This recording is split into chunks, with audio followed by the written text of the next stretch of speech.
Now it's going live to It's your internet it's the interwebs of the webs of the thing. from my intertubes to your interwebs to their intertubes. Intertubes? Intertubes, What are yes. intertubes? Well, the internet is a series of tubes. That's what a congressman said a few years back, and like back in the day, gosh, this is an older meme. It's called a series of tubes because it was on a speech Uh for huh. like some kind of it was some kind of like council meeting or something, and he just goes on and on about bandwidth and stuff, but he describes it that the internet is a series of tubes. If you get a lot of people in the tubes, it moves slower, and he was just trying to, and people just kind of latched onto it and made a lot of fun with it. So that's that's one of those old memes. All right then. I okay. I'm typing the tweet to say we are live. From Tweet. tweeting it out. Hello, chat room. Tweet. Hello. Tweet. Did I spell it right? I hope I spelled it right. I always look at it 3 times and I'm like, did I Look spell it at you. correctly? The I don't stream know. is live. Come on in. The water's fine. Twitch.tv/Darth. Tune in to Yes. alphageekradio.com. Yes. Come on in. The water's fine. Yay! Happy Saturday, chat room. Happy Saturday. Saturday, Saturday, Saturday, Saturday. Triple T. Is there a cat in here? I don't know. I Is there did. a cat in I did there? not. Yes, there is a cat. I did not know she got in. Well, come here. Which one is it? It's Reese. Racy, yo sneaker. Oh, come here.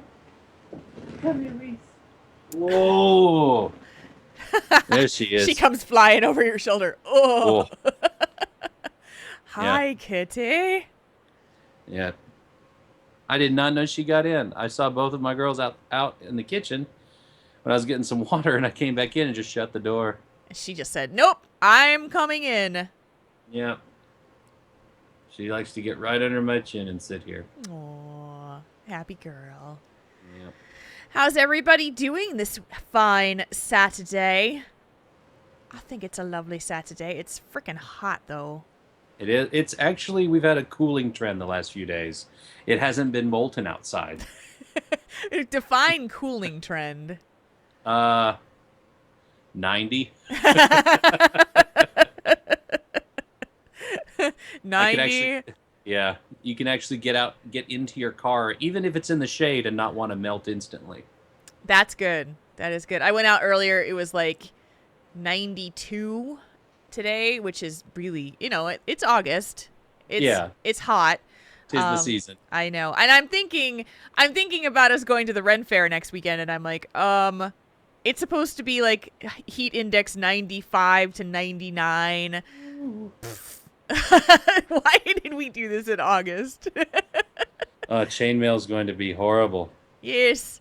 Oh yeah, and you'll see people in like full velvet costuming. Holy Oh moly. man. Yes. So Whew. yeah. That's why I live in New England. Mocktail said, "Yeah, I New England though, you guys get the humidity too like we do. And Yeah, Marconin gets it bad." yeah, you can swim through it sometimes, Just like especially this time of the year.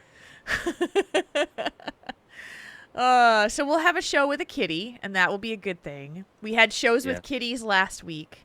yes, we Mine have did. not been jumping up and up on me, but they've been clawing at my sides. For some reason, Garrus has found. Well, let me back up.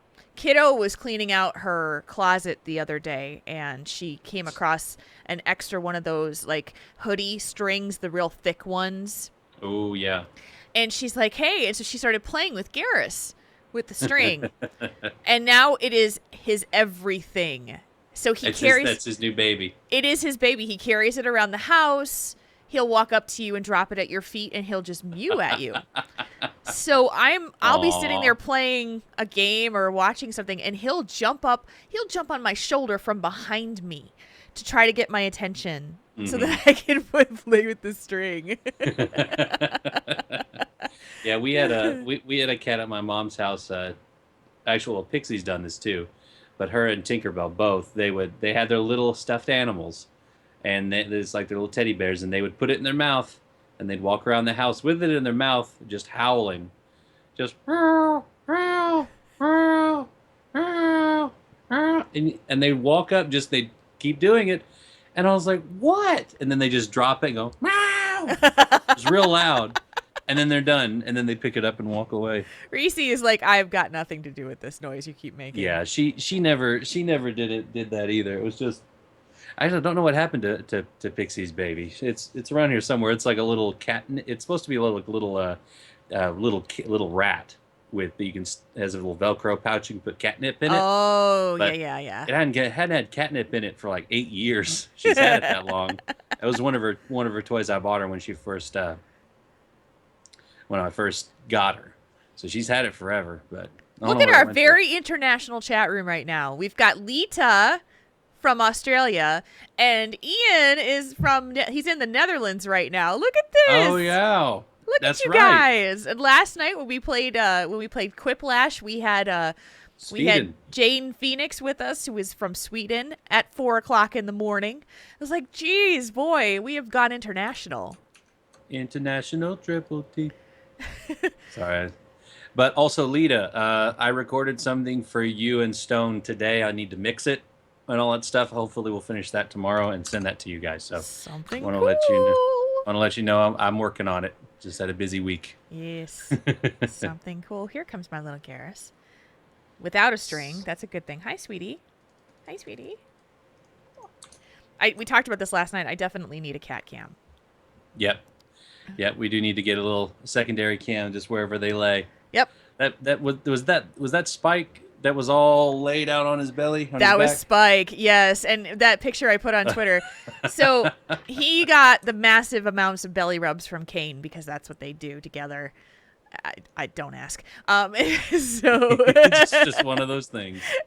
So he's out there just rubbing his belly, and there's fur all over my chair, and I'm like, damn it, guys, seriously. I mean, it's a faux leather chair, so I can get the lint roller out and just take the hair off of it. But I'm like, dude, seriously. Really, guys, really. Stop it. I am trying really hard to make Spike lose some pounds, but he is just tough. Like, he is such a piglet. So Spike, I do that together. I rub his belly and he rubs. No, he draws blood on your fingers. That's what he does. Mm-hmm. Scratch. Their claws are way too long right now. It is going to be claw clipping reckoning time soon. Yeah. It is reckoning time in our house for claw clipping. I'm not kidding. It's like, the black cloud comes over and the cats go, shit! Oh, no! Run away! All right, so let's do the test of the sounders since everything was low last week. And we'll just do this one. Let's try this one. How's that one? Yeah, we'll see how that... It sounded a little loud for me, and I know if it's decently loud on my end, it's a good level. I know. On the stream's end. I don't have the ability to adjust it for you, and it sucks. But one day I will get a mixer and get all things rerouted, and I'll probably have somebody here with me to cry on their shoulders, say, "Fix everything, fix all my stuff." So, what do you think, chat room? Are the sounders sounding good? This podcast is a part of the Signals Media All-Star. They're a little quiet. Okay. All right. Okay, yeah. Might need a bit more. Let's try that. Just a little bit. This podcast is a part of the Signals Media. I'll try this instead. This podcast is a part of the Signals Media All-Star Network. For more information, let's try that. It sounded about the same. About the same? At least on my end for the last two are about the same. Okay. Let's see. I've got my levels ducked in correctly. Yep, I got that. I occasionally keep clicking on the Overwatch tab on the BattleNet launcher just in case. A little install button. Picks up. You may pet my head. I can bring that one up a little bit. You may pet my head. I like your jugs. It's like the same tone of voice right there. Yeah. Those were low. I don't know what the hell happened here. Call your mother. Call your mother. I need to get the other one, the one we did with Tony last week. Oh, really? Love you so much. Smack.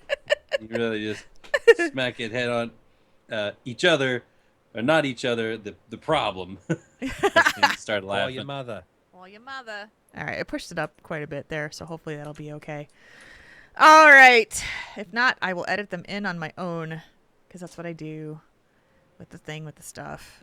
I need to ask you about this month's Patreon audio, because I had an idea earlier today, and I just want to run it by you. It's nothing out there weird, but an old friend's coming back. Ooh, I like it. He hadn't been around in a few months, so it's an idea. All right. I think everything is on this end set. You're ready to go? Are you going to turn your fan off too? Yes, I will in Okay. just a moment. Okay. Just taking care of this. And that, and this, and that. Send that and this. So right as I was getting out of game, and somebody went on to describing the technical names for male and female genitalia and then their purpose was in trade chat. Like right there, right as I was like, okay, exit game, and then I just saw that. Bang. Well, usually I see the slang terms and not the actual medical terms for those things. Okay. So there you go. We had a little We had a moment. anatomy lesson there. We had a moment. So, Cool. hello, Dinus.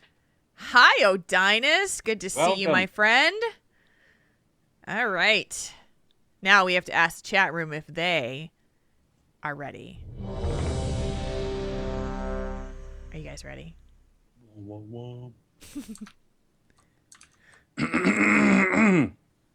Make sure my phone's on silent.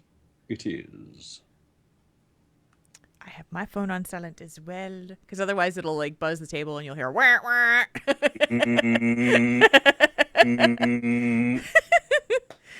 Press 1 if you're ready, chat room, because we're about to take this show and launch it to the something or something. Right, I'm in right. Move out. Move out. Move out. Move out. All right. Marconin goes for the read in 3, 2, 1. This episode of Tauren Think Tank is brought to you by our patrons at patreon.com/Tauren Think Tank. If you like what we do, our Patreon is a secure, easy way to help us out. Thank you, patrons. Your support is very much appreciated. The following audio is something we created for our patrons as a reward for their support. They received this audio 2 weeks ago, and we're happy to share it with you now.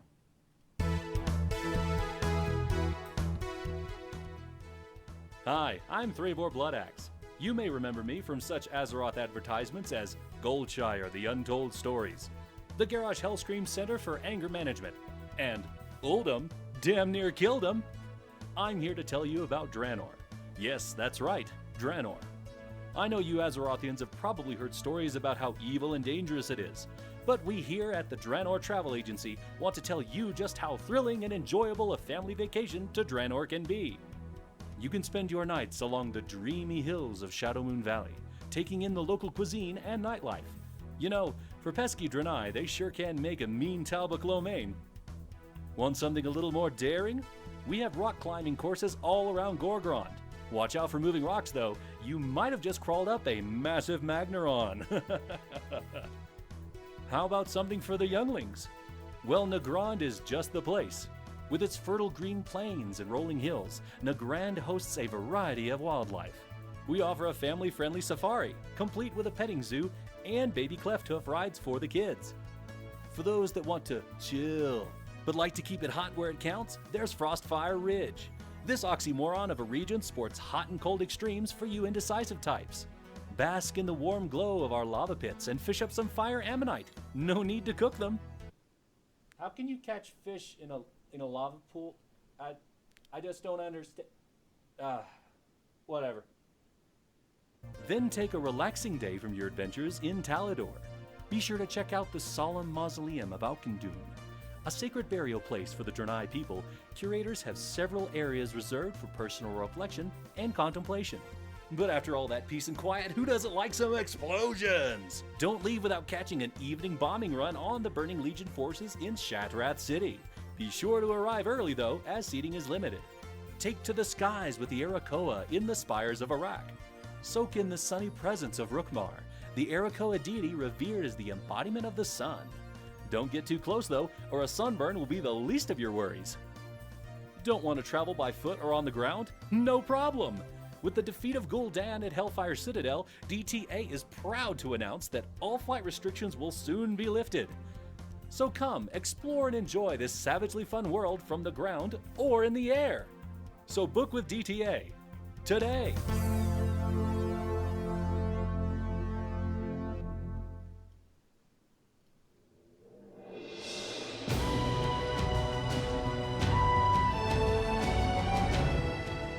You're listening to Tauren Think Tank, the World of Warcraft podcast for you, the World of Warcraft player.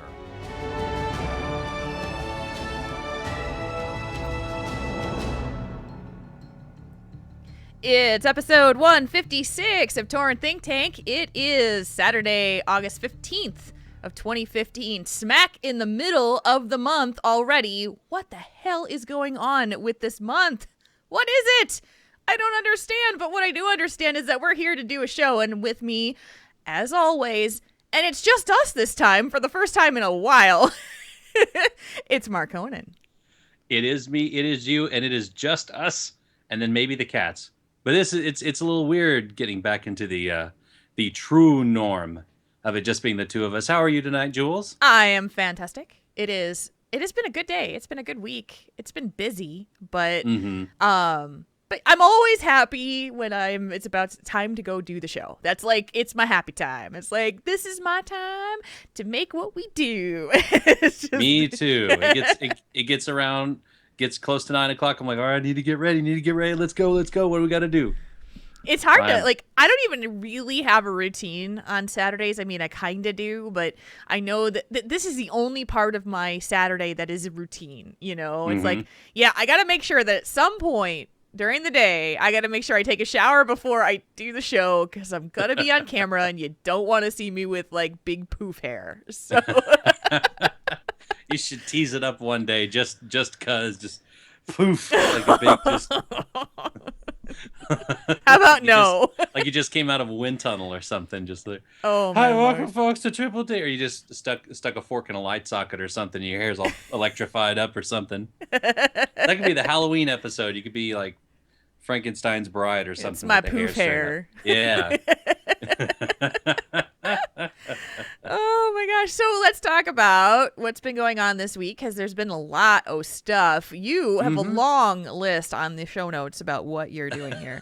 Well, I do because the it pretty much rained mounts from the sky for me this week. I had a little bit extra gold on my troll mage over on Earthen Ring, and so I bought up the Witherhide Cliff Stomper and the Rock Tusk Battle Boar. And for those that don't check their vendors inside their level 3 garrisons, there's a person just off to the side that sells them. And I was like, I got the money to spend, so I'll buy those. So that's 2 more. But I also got the Creeping Carpet on my Warlock. She's a tailor, and that's the carpet, the flying carpet that doesn't really fly. Yep. That's why it's called the creeping carpet, because it creeps. Makes sense to me. Yeah, it works. I also added another trading card game mount, the Blazing Hippogriff. Oh. I added that to my collection this week as well. Saw a good deal for it and snagged it. And then finally, I got the Thundering Ruby Cloud Serpent. And for those that don't remember, there's a Thundering Ruby Cloud Serpent that flies around near the shrines in Pandaria named Alani. And if you collect these little shards and make a crystal, you can take the shield off of her and then kill her, and then you get to ride her around. Well, somebody was selling the kill, and I said I'd meet him out there. And it turned out to be a guildie who gave it to me. Just was very, very nice. And I want to give a big shout out to Ramonester in CTR Moonfang. Wait. Because They were selling this and they just gave it to you. yes, I offered to pay like 2 or 3 times, and I was like, "Here, please." But no, they said that they liked the show and that they wanted me to have it because they were just like, Oh. I just sell these on the side, and I was like, "Thank you so much. I've been waiting so long for this mount. I had 5 of the shards, Yeah. and you need 10 of them to make the crystal to get her. Yeah. So I was only halfway through the entire expansion of Pandaria, and I don't have time to farm it. So, and I hadn't seen anybody ask for it or sell the kill in months. Yeah. So I was contemplating actually going and getting it, and I was like, oh, this is going to be bad. It's going to take forever. And then right after I bought the Hippogriff, somebody said in trade chat, I was like, ooh, I will buy it. I will throw money at you. And then that happened. So thank you, Ramonester. I really appreciate it. That is Really, some truly. generous stuff right there. That is awesome. Very much so. And oh man, it was cool. The other thing that I did this week, of course, was the 1 year anniversary of the passing of Robin Williams. And as a lot of WoW players know, and if you don't know, the devs actually added a little Easter egg tribute to him on Draenor. It's on the southern side of Negron. There's an island just south of Gromashar, or Gromashar, yeah. And you go there, and there's a big egg that's cracked open with a bunch of little electronics and switches and a chair, and that's to represent Mork's egg from Mork and Mindy. Yep. And I remember watching Mork and Mindy on Nick at Night when I was younger. And there's also, right next to it, there's a little lamp with a little fire, and it's called the Ever-Burning Lamp. And if you rub it, this big Djinn genie comes out and goes, "Phenomenal cosmic powers," and then shrinks down. Oh. It gets right down there and then disappears. And so that day, I'd actually never been out there. I actually forgot where it was, and I was like, I have to go while the expansion's here, and especially on that day. I think it was Wednesday, maybe. And so or Tuesday, and I went out there and I took a bunch of screenshots and just kind of took a moment because he was a very big influence on my growing up. Yeah, me too. And so it was, I just wanted to kind of take a moment and just remember what a great guy he was, and just, just kind of internalize my appreciation for it. So that's the other thing I did this week.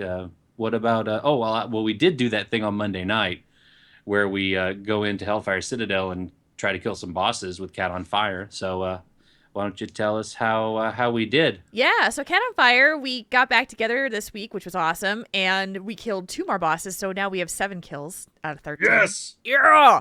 And it was literally like, we'll just kind of go in and we'll like take the look at the boss and we'll see how it goes. And we killed him on the first shot, the last one we did. I can't even remember who that was. We were in there so quick.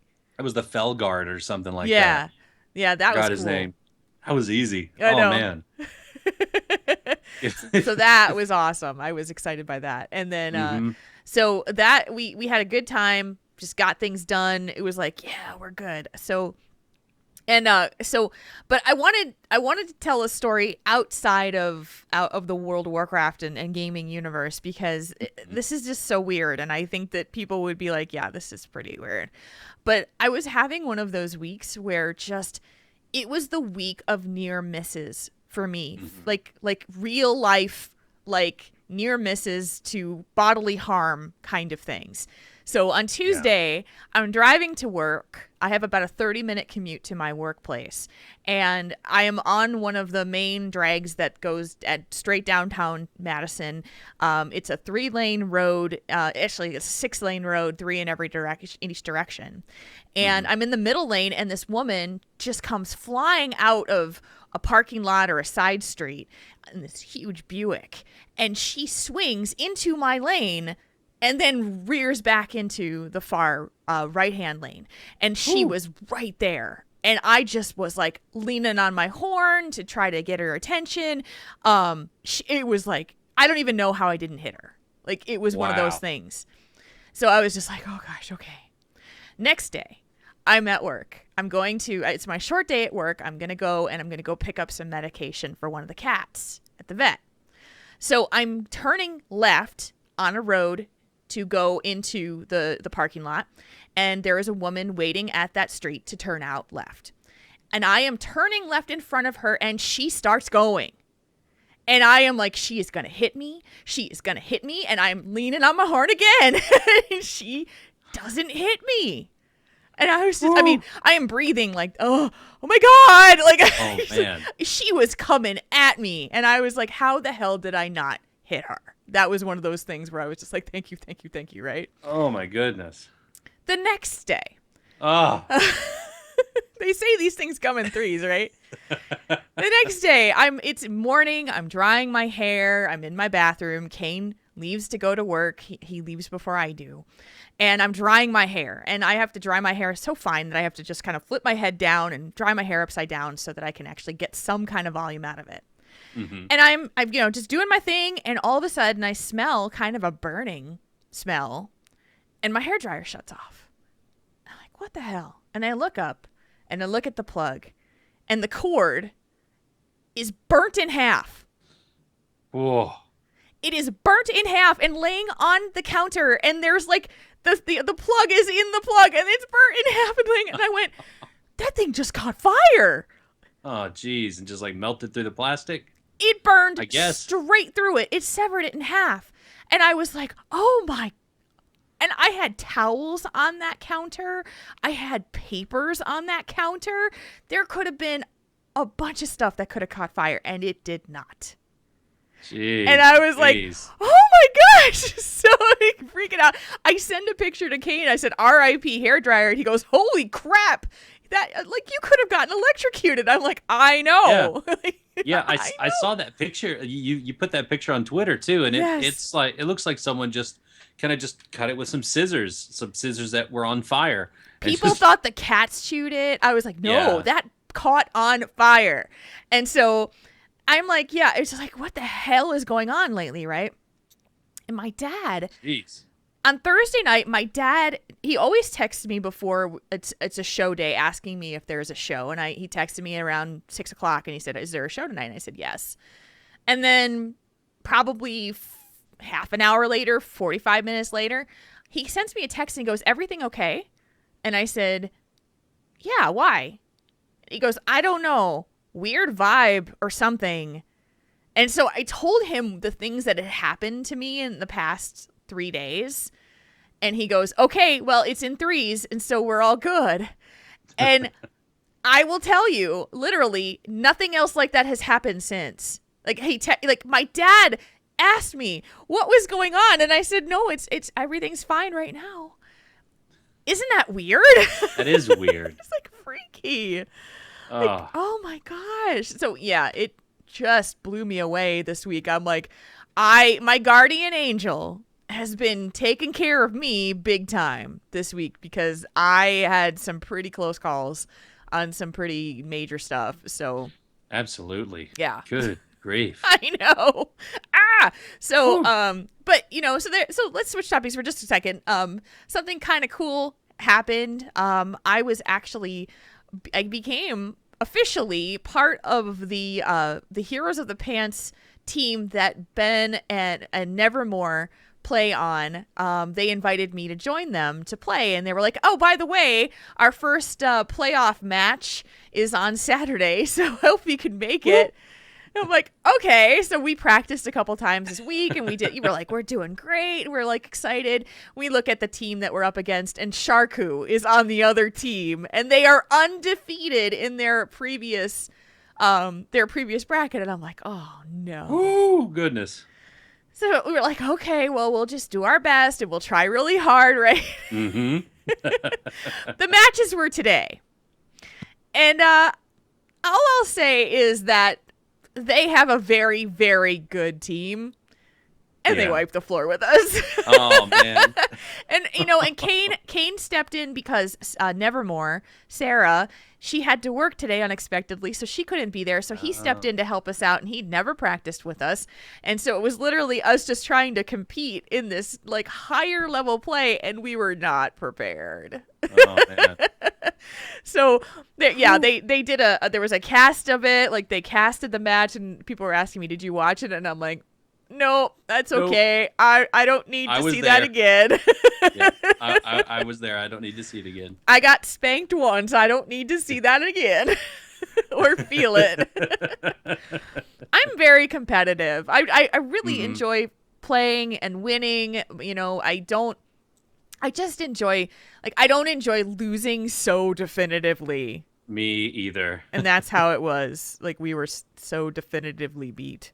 Oh, So my man. ego is taking a bruising. And Well, but you're still a lot better than I am. So there's always somebody better, and there's always somebody worse. I know it. It just makes me want to work harder and try Oh, yeah. more and learn more characters and that kind of stuff. So, you know, motivation, man. If I thought I was good, I just thought I realized that I'm no, like, I'm not compared to that.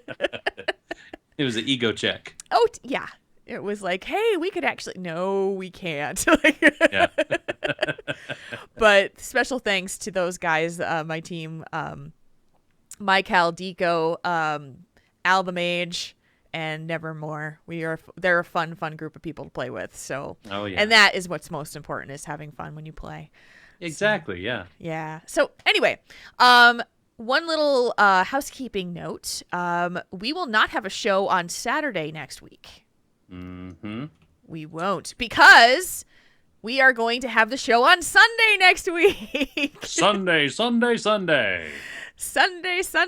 We are, because we are going to be at the Ren Fair meetup, the Midwest Ren Fair meetup. It is going to be at the Bristol Renaissance Fair on Saturday, which is a week from today, the 22nd of August. We start at 10 o'clock in the morning at the Bristol Renaissance Fair. It's Bristol, Wisconsin. You can check it out and check out the Ren Fair information at renfair.com/Bristol if you want to check it out. We have a good group of people coming, and there's some that are coming from Minnesota and from North Dakota, and there might be people coming further. We were talking last night, and maybe people from, like, Florida are flying in. Yeah. What? So, you guys, the chat room's going Triple T from the Ren Fair or Riot. Yeah, because I can bring this setup at the Ren Fair. That's easy. Uh-huh. I mean, No. I could bring the laptop if I was going, but If we could bring him with us. And yeah. I need to give a special thanks to Midnight, who has organized this whole thing. She has been fantastic about publicizing it, organizing it. She's going to get us the group rate for the tickets. So super excited by this. Yes. That is awesome. And you guys, if you're coming, you can dress up if you want to. It's going to be about 90 some odd degrees outside, so good luck. Bring lots of water. Bring lots of water and drink lots of water while you're there, Yes. and as well as all the alcoholic beverages that we might consume. Yeah. Offset the mead with more water, just in case. Absolutely. All right, housekeeping done. We have a show to do. We have a good one this week. So we always have good shows, but I just love the questions this week. They're really, really good. So let's fly with the discussion topic right now. Let's kick around some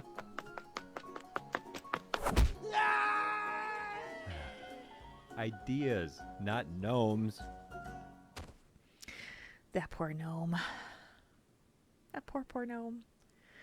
But he sacrifices himself every week for the discussion topic, which is sent in from you guys. It is the awesome thing right there. He's a very noble gnome. All right, discussion starts with this letter. Listening to this week's podcast got me to thinking about situations I've been in. For a long time in my life, I've never had friends. I had a single friend in kindergarten, got my second friend in 7th grade, but didn't really start hanging out with her until 11th grade. We only talked at lunch. In college, people started actually trying to hang out with me outside of class or doing homework. This was the point my life started getting different. People liked me. They called me nice. I'm finally getting used to it at this point, years after college. I consider myself to have a good group of friends. However, it took me years to consider these people actual friends. A friend to me is someone I can trust. I built a relationship with. There is something solid there. Years of history, repeated behaviors. Lately, though, through friends I've met, more people. They are new to me. I haven't known them for years and years, and I'm struggling with how they seem to want exactly the relationship I have with others. I haven't been able to explain to them that it takes time to build a relationship, and I don't feel comfortable with the way and the level they want to be friends. How come some people can meet someone and expect to have an instant best friend who will do anything or drop anything? Why do they get mad or frustrated with me for not giving them everything I'm willing to give to someone else? I love being there for people. I help out. I give a lot of my time to others, and I spend a lot of time hanging out with them. But I've been working really hard on the thought of not doing these things for others if they hurt me. It's hard to see sometimes if you're hurting yourself with a relationship, but I'm getting better at seeing signs. Another huge fear I have is asking for too much help, that I'm a burden on friends. So I have the hardest time asking friends for help for a lot of stuff for fear that they will end up hating me, or that they secretly already hate me and that they just don't want to spend more time with me. I've talked with them about that and they said that's not true, or why would they ask me to hang out with them, which is valid. But these new people set off a lot of these feelings and make me feel horrible about myself for not being a good enough person. And then I feel like I'm ruining my relationships and I start going into a negative spiral. Thanks, guys, from Gossi. All right. Yeah. So, different friends, different levels of friendship, different durations of friendship. And I know we can all relate to that because, there's I myself have friends that I don't know that well, that I haven't known for there's like 3 sets of friends. There's the ones that I've had for years and years that years could go by and I don't see them. But when I do see them, boom, we're still best friends and we're catching up and everything is fine. And we've been friends for that long that we've built up this understanding and this foundation. And that's kind of what Gossi's talking about in the beginning. Yeah. And then you've also got the other side, which are the newer friends that you're just kind of acquaintances and you don't know each other that well. Like you may not have, you may not know their parents' names or when their birthday is, or, what their favorite color is, but you kind of still go to dinner or you go shopping or something with them. And then there's that middle ground kind of for me where I have friends that I don't know that long that I feel like I have a foundation with, like you, Jules. Like I've known you for just a couple of years, but I feel like, we have that foundation already. And that I have that with a lot of my friends that I know online. And it may just be, I don't know if it's a trait of me or it's a trait of the people that I'm friends with, or it's just the fact that it's like an internet thing. The reasoning why I kind of have this we have an understanding with my online friends that I've been friends with, that I just feel like they're concrete friends. Like whenever I see you in person, see Arcane, see Ben and John and Sarah, all of them, it's just like, boom, hey guys, let's go do something, let's go talk. So I can totally understand with having different levels of friends. And I know you're kind of the same way, right, Jules? Oh gosh, I'm totally the same way. Her letter is, it rings and hits all of the notes that go through my head and it's just, and I still to this day struggle with levels of friendship and the trust that goes into a level of friendship, and I've gotten to the point where I try not to classify friendships anymore because they don't always seem to make sense if you just classify it. Sure. And I have a big problem. I mean, I've said this on the show numerous times, is I also have a very big problem asking for help. Marconin, this, like he'll tell me all the time, I'm here for you. I just need, just ask me. And I'm getting better at it. It's just not the easiest thing for me to do, She asked me, was it at Nerdtacular or like a week after? It's like, so you remember when you were talking about that? Can you help me with that? I was like, yes, I can. Yes. Yeah. And it's something that, is a big help to me. But my problem is that I am afraid to ask people for help because I'm afraid they're going to let me down. That's my biggest challenge because I have very high expectations of myself.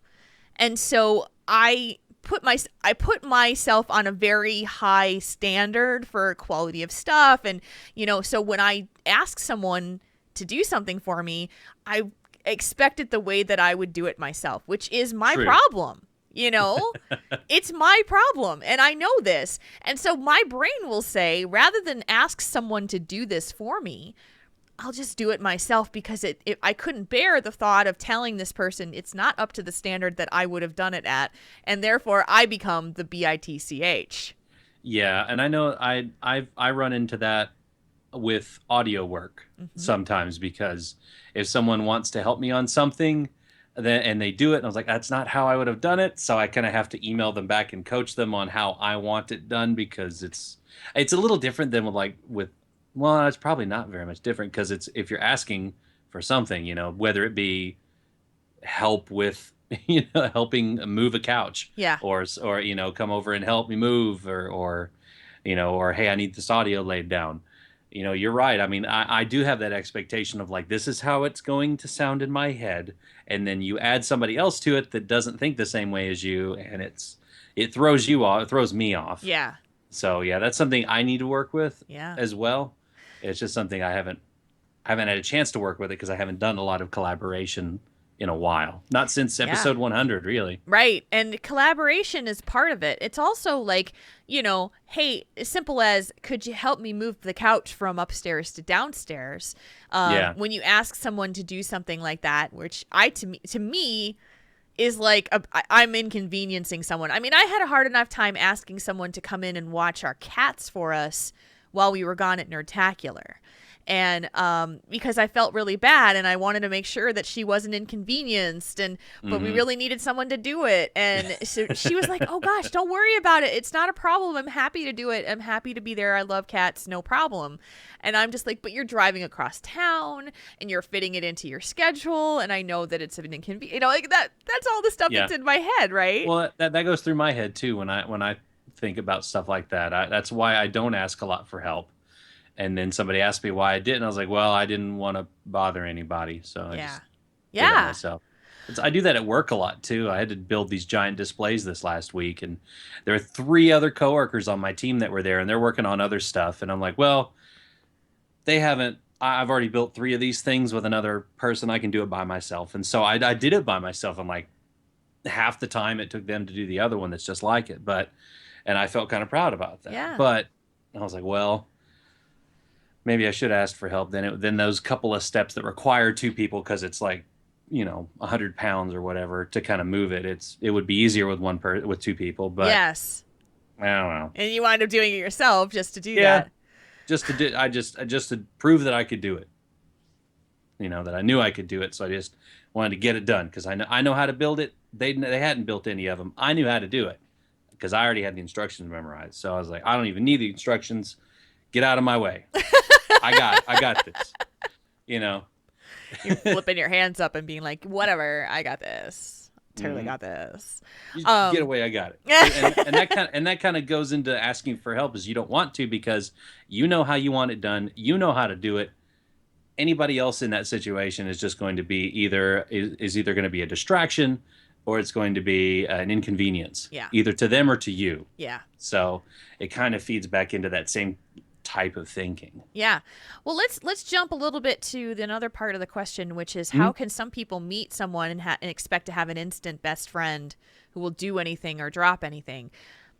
I when I read this, I just saw it as a different levels of personal comfort with trust with people. And I have no problem meeting people. I have no problem, especially in our normal nerd settings, like going to Nerdtacular, going to BlizzCon, and going to a meetup. But that's very different than to be like, hey, Jules, get on the phone with me and I'll tell you all my deepest, darkest secrets and all the things that make me nervous and keep me up at night.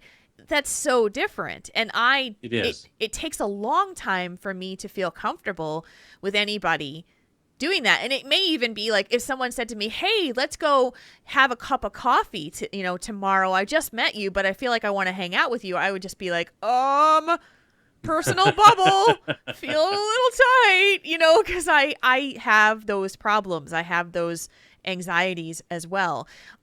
For me, it's about trust. It's about anxiety and fear that someone is trying to take more from me than I'm willing to give them. Yeah. And that they would not reciprocate the same amount to me.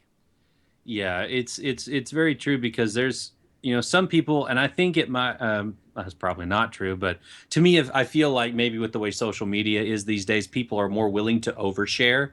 They keep their opinions, their feelings, their all these other things just right there on their sleeve, and by extension, right there on their Twitter feed or their Facebook Yeah. page. And so they're a lot more willing to share these things, and then that might go into real life stuff as well, because I know there's some people that they say a lot of stuff online that I'm like, I would not share that. No, I agree. I would not share that. It doesn't really add anything to the conversation. It's poorly written. It's all these other things like. So I think there could be something there with it. Maybe, maybe not. I know some people that are probably not even that big on social media have this easy attachment. They how people can quickly, just quickly fall in love. Yeah. People can quickly fall into friendship, and Yep. just their expectations. It's all about expectations, right? I mean, when you start a friendship, your expectations could be different. For you, Jules, it's like, it might be like an occasional text message. Hey, hope you have a good weekend. You want to go do something every once in a while, or it might be like, hey, let's go grab some coffee and we'll talk for a while, or you want to go do all these things. It's all these different levels of sharing, of trust, and of how much you want to give versus take. Yeah. Here's Here's an example of the way my brain works. It happened today. There's someone who is a colleague in the podcasting industry, the podcasting world that we're in, and they sent me a message to ask me a question about something technical, and we have that kind of relationship. And it's like, so I sent my answer, and they were like, "Oh, thanks so much. How are you doing?" And my brain says automatically, I'm going to answer this, and you don't give two craps about what's going on with me. Like, that is how my brain reacted to it. Yeah. But I said, okay, well, I'll respond to it. And I kept it very brief. Things are good. Been busy with this. Looking forward to this. Hope you're doing well. And then there was no response. And so it was like it was like, yep, that's about what I expected. Is like, you're politely asking me how I'm doing, but you really don't necessarily want to know that. And there are few people that I would consider in my life that actually do want to know the answer to that question. Yeah. And are really truly interested in the answer to that question. And there may be more. I honestly, that is a misconception sometimes on my part. There may be more, and it's just my brain saying to me that person doesn't give a crap. Yeah. I mean, it could be true, because, some people, it's kind of like those little conversation starters, those little bitty throwaway phrases you see, like when I talk to customers, it's like, hi, can I help you with anything? No, just looking. Or I'll say, I'll say good morning or good afternoon. Let's see, just looking. Yeah. They're not even I'm listening good. to And they're you. not even listening to you. But some people could be, how are you doing today? And I was like, oh, I'm doing all right. Man, it's hot outside. And then you're like, dude, yeah, it is hot outside. It's not as hot as last week, though. And that way you show your engagement, and you actually, but that's up to, the kind of person that the other person is, like whoever texted you. Right. It could, there's a whole list of factors that maybe with it. But whenever I talk to somebody and I ask, how are you doing? Yeah. If they just say fine and they don't want to divulge information, that's cool. But if they want to say, man, it's been a rough week. How so? I'll ask them, and, because I care enough to, at least, if it's texting, it's not going to interrupt other things I'm doing, and I can multitask so that I'm giving them proper attention along with whatever else I'm doing. Right. But, it just depends on the person. Like you were saying, it may be that they don't really care, that they're just like throwing out conversation phrases just for the sake of conversation. Yeah, it's like, you helped me out, so I should be polite and ask you how you're doing instead of just, but it was like, I would rather that you not do that. Bye. Yeah, I would actually rather the "K, thanks, bye" than to not, like, to feign interest and not have it. You know what I mean? Mm-hmm. It's that thing where and that is the crux of why it's hard for me to trust people and to build friendships. I am very much a dip the toe in the water and see if it's okay, and maybe give out just a little bit more information, but not too much. If it seems like this isn't really something that they're comfortable listening to, okay, back it up. That kind of thing. And it's a struggle that I've had my entire life because as a child, as a teenager, Mm-hmm. I was not treated nicely by people. And so Yeah. that shaped it, you know? And I will say this, it is so freaking weird to me when you and I go someplace, or if I go someplace where we're recognized or known in the podcasting area, or like a meetup or something like that, or we go to BlizzCon and people know and they've listened to us and they know the stories that we've told on the podcast and they're citing them back to us, and I'm going, wow, dude, you listening to me? Like, it does not. It's been 3.5 years and it still has not sunk in for me because of that, the way that I've been shaped. And it's just, I'm glad, I guess in that way, I'm glad that I don't get a big head about it. But at the same time, it's a struggle for me when someone that I could have a really good friendship with, possibly, it doesn't, I'm reluctant, or maybe I'm the problem, or that kind of thing. So I feel Gossie's pain. Like she does not want to jump right in there and be like, I want to be instant friends with you until I've gotten a sense, just because you're friends with my friends doesn't make me your friend. Yeah. It makes you just acquaintances, like a friend's friend. Yeah. But what I think I think communication is key in this one. Mm-hmm. I think with her new friends, or with their new friends, it should be, at least, if they try to latch on too much or try to go too fast, too far, Yeah. Just kind of say, hey, I'm going to be honest with you. It takes me a while to kind of warm up to friends and to be okay with doing all this other stuff.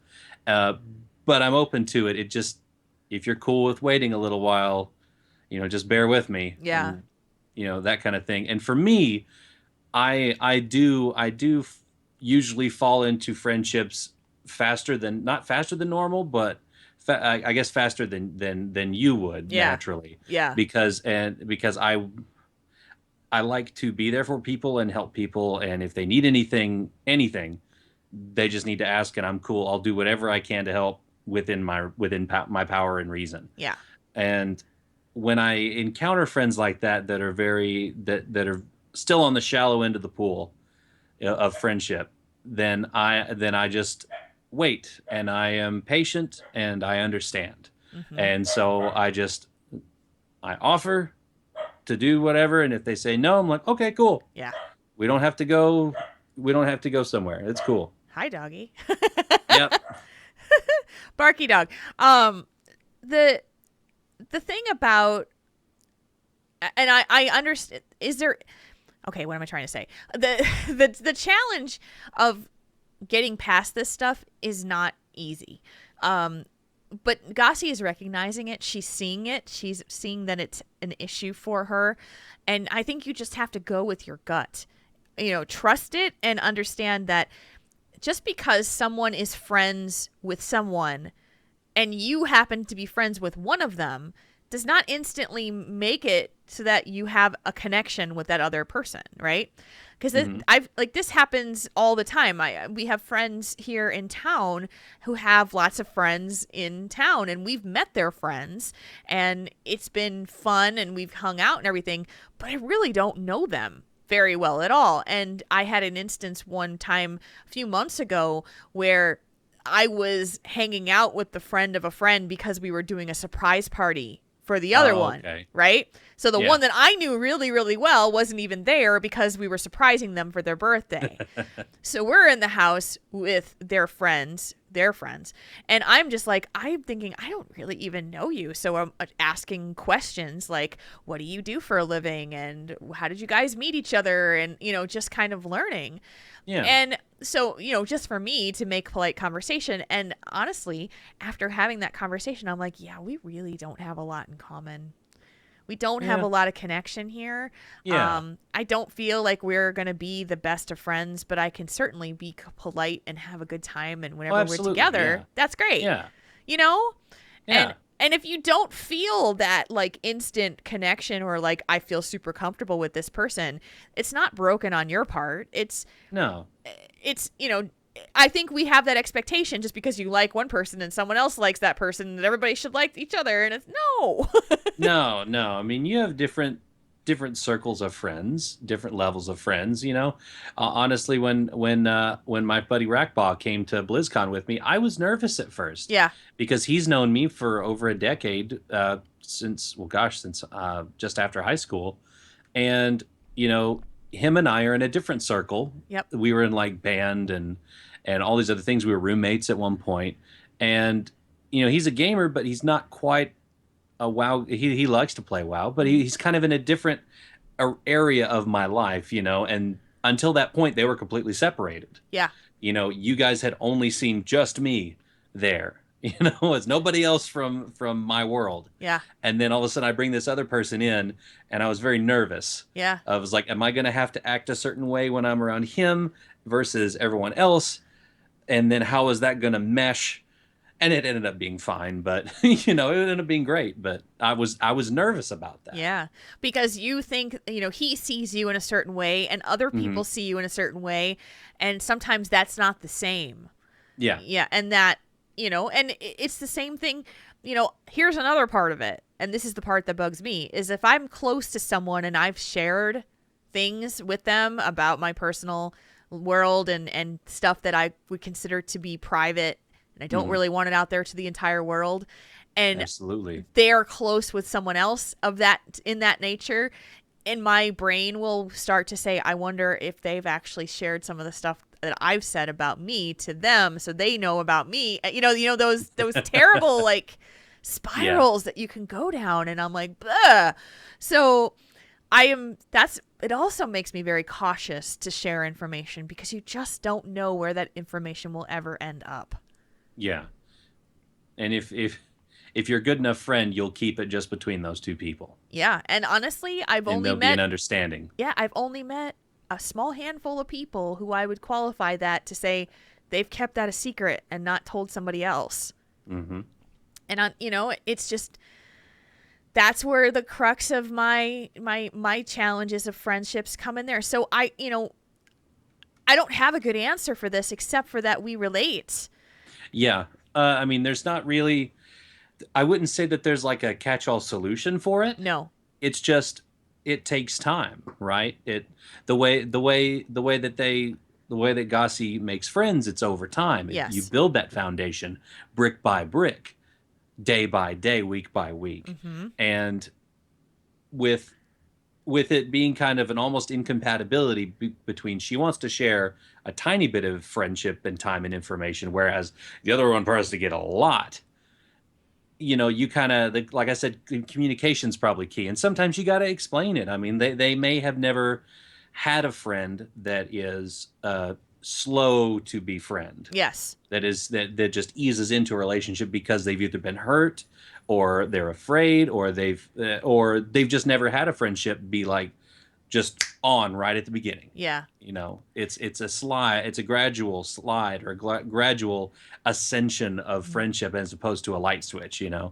So I think it's just, there's just not really a solution, but a process by which you can both have an understanding, both you and your friends. Yeah. So just to say, hey, this is how I am, just being honest. And that's not saying I don't want to hang out. It's just like, I don't want to hang out every weekend. Yeah. And I like my personal space a bit, but let's, you almost have to, I think in these kind of situations, just, you have to kind establish of your boundaries. You have to establish your boundaries, and kind of, you almost have to guide your friends through this, pathway of friendship that gets to you, like in that they may not be used to just the small bits of information, the small hangouts, the smaller scope in the beginning. Yeah. Just the kind of the moving from an acquaintance to a kind of friend. Right. So you may have to kind of help guide them, or help hold them back, I guess, in a way. Yeah. And if they're respectful of you, and they really want to be your friend, then they'll respect it, and they'll be like, cool, all right, I'll just talk to somebody else. We'll go out and go to the movie maybe next time. Mm-hmm. Or they'll send you occasional text messages like, hey, how's your week going? Just want to say hi. It's just kind of friendly things. So I mean, that's the only thing I can think to do is just kind of just be honest with them in a non-threatening kind of way. Like, hey, I do think you're awesome. Well, I mean, I not think you're awesome, but so, sounds like you're turning down a date I offer. know. I like you, but as a friend. Yeah, no. Like, I like you, but as an acquaintance. I've just- done that though. I've done that to say to people, it takes me a while to be comfortable with sharing information, and and people have walked away because of that. Like, that just wasn't their thing, and and that, to me, if it wasn't their thing, it's not my thing, so it's not going to be comfortable. And other people are like, no, I totally understand. That's fine. And and when you establish kind of how your relationship comfort level is with someone, and they say, yeah, I'm cool with that, then you're good. And if it's got to be a mutual part of it too, for people to, if they want to establish a friendship, and you have a right to say, yo, wait a minute, it's been a little bit too much, contact and texting me all the time, all that stuff, or that kind of thing. And the Craigslist house party invitations. Oh lordy. If you guys listened to a few weeks back. don't go to Craigslist for house party invitations, please. No. So No. I think that's all I have to say on this topic. Did you have anything else? Yeah. Well, no, I think we pretty well covered both of our points of view and kind of what you can do. We hope the best for you, Gossi, and if you can send us some feedback. Yeah. And an update, rather, questions at TaurenThinkTank.com is where to send it. But you already knew that because that's how you got in touch with us. That's how you did it. But we do want to hear back from you, and we hope that it helps. Awesome. All right, then we're going to jump right into our next question, which is Pot of the Think Tank, and it is right here. Tauren between options? Let Triple T help you sort it out.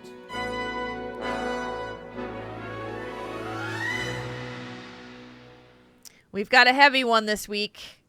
Heavy. Heavy. Something we've never tackled before, so let's go to it. Greetings, Triple T. First off, I would like to say what a great job you two do. You two bring great ideas and a new way of seeing things for me. Every week I get excited about a new episode and a chance to learn something about myself or someone who I interact with. I think I speak for most, if not all, listeners when I say thank you, Jules, and thank you, Marconin, for everything you do. Thank you. That's very sweet. On to the reason why I'm writing in. About a week ago, I had what I think is a life-changing moment. I found out that the man I always thought was my father was not on my birth certificate. However, the man that I've always called Dad has been causing major problems in my life. When I was 18, currently 27, my mom passed away. And somehow, all of the legal things that should have come to me by law because I am the direct decedent somehow went to the man I called Dad, even though they weren't married. I didn't sign anything, and his name wasn't on it. How he made this happen, no one knows. Even my aunt, who does auditing for the county that I'm in, can't figure it out. He even took all the money I got from my mom's life insurance policy. He paid the house off, but I was going to use it to pay off student loans so I could go to college like my mom always wanted me to, as a way to honor her. I've had multiple issues with him taking money from me like that. I wrecked my car once, and he was going to take the check and tell me to figure something out. If it wasn't for the same aunt mentioned above and my uncle, I would have lost about $5,000 to use towards a new car. He's also taken checks from me from the school and somehow has my bank info, even though I never gave him it. My aunt has watched him my whole life and said he uses me just like he used my mom, as his maid to cook, clean, or whatever he might need. He expected me to do the same when my mother died. A few years ago, he got cancer, and that has made him even more lazy. I do understand cancer is hard on the body and puts it in a weakened state, but if he can go ride motorcycles with his friends, I think he can wash a dish here or there. To give an example, I was gone on a trip when this happened, and while I was gone, the fridge went out. What did he do? Nothing. Did he clean it out so we didn't have bad food in there? Nope. Did he call someone to look at it? Nope. He just went and watched his TV. This happened on Thursday, and I came home Sunday. You can imagine what it was like when I opened that fridge to see if we had anything to snack on. No one in my family really likes him. They deal with him because they thought it was what I wanted, because they thought I knew. I don't blame them. I blame him. I blame him for lying, for pretending to care, for taking money, and so much more that does not belong to him. So my question, Triple T, is what do I do? Do I keep going like always? Do I leave and never look back? Do I take him down and get him put in jail? Do I wait for the cancer to kill him? As my aunt put it, he has been there my whole life. Even if it has been taking and using me and my mother, he has been there since the beginning. She also said that it's up to me. I just don't know what to do. From an anonymous mail. Man, oh man. Whew, this is going to be a tough one. Okay. Yeah. So, honestly, this is just, we talked a little bit briefly about this at the front of the show, like, how do we even tackle this question? Yeah. Because neither of us have ever been through a situation like this. And so obviously we don't have personal firsthand experience, but I think what we can do is to talk about it from a perspective of what would you do if this were you? It's hard for me to say because there's just so much here. Yeah, and there's lots of different ways you can look at it. The first thing that jumped out to me was the legal stuff. How is he legally taking money and, all of your inheritance and all this stuff? How is he legally doing this? And that's something, and actually Mochteld, is that how you pronounce? I think so. Said in the chat room, their gut is saying to get a lawyer. And that may or may not be something you can do in this case, but at least maybe seek some counsel. Mm-hmm. If try and figure out how he did this, like any kind of legal advice is something that I think would be beneficial, because it just boggles my mind how he can do that if he's not like legally your guardian or anything like that. Because I know, like, you in the letter said you're 27. So you're completely adult, and all that stuff. So I'm just wondering how he could do that legally. Well, legally, I don't think he can. And so the thing about here is, and I don't think that anyone would argue that he has done things that are pretty shady on a lot of fronts, especially since the letter opens to say that he just found out that this man wasn't his father. He realized now at age 27 that this man wasn't his father, though he thought he was for his entire life. Mm-hmm. So it now unveils a whole tangled web of things to say, how did this man get the money? If he wasn't married to his mom, how did he get the money from the insurance company? How did he get all of this information and declare himself as a legal guardian for him? Yeah, I'm just not sure. And I don't know how much you could actually get out of it. Like because if he's, I don't know if he works or anything like that. And Tiber COD said, I understand the legal aspect, but even if you win, does he have any money to recover? Right. So there's that part of it too. I mean, everyone's saying legal advice, but I think if it comes down, it's kind of like how the Motion Picture Association, sues, a 55-year-old grandmother for $25 million because she downloaded like 7 movies. Right. There's no way that this lady has anywhere near that amount of money. So it's one of those situations like, you could pay the lawyers and go through all the court costs and everything, but at the end of the day, if he doesn't have anything, because it doesn't sound to me like he's really making bank or anything. Right. Plus he's sick. Yep. And it's one of those things like I am very empathetic and caring to a fault a lot of times, but sometimes you've made your bed. Sometimes you can only help so much. Yeah. And it breaks my heart to say that. Yeah. But gosh. This one is tough because it is very tough. I waver between fighting for what he does, what his right is, and to right the wrong You know, in terms of going to get a lawyer and finding out how all of this happened. Was this man the beneficiary on her life insurance? Was he taking money that he wasn't supposed to have? Did she will the money to him? You know, all of those things. Like, I don't. Yeah. Do Yeah, you we don't want? know. We don't have. Right. Do you want answers? Do you need answers? Yeah. Or do you just want to move on with your own life and just say, I'm done? Go ahead. And there's there's no real fault in you wanting to just go, because I mean, he has wronged you, and But this you is the need part- proof of that. Yeah, you need proof of it. But gosh, this is so hard, because, you know, like if it were me, I would want to I would want him to be. Oh, geez, I can't even think straight at You the can't. moment. No. Yeah, I have to kind of come back around to this. Okay.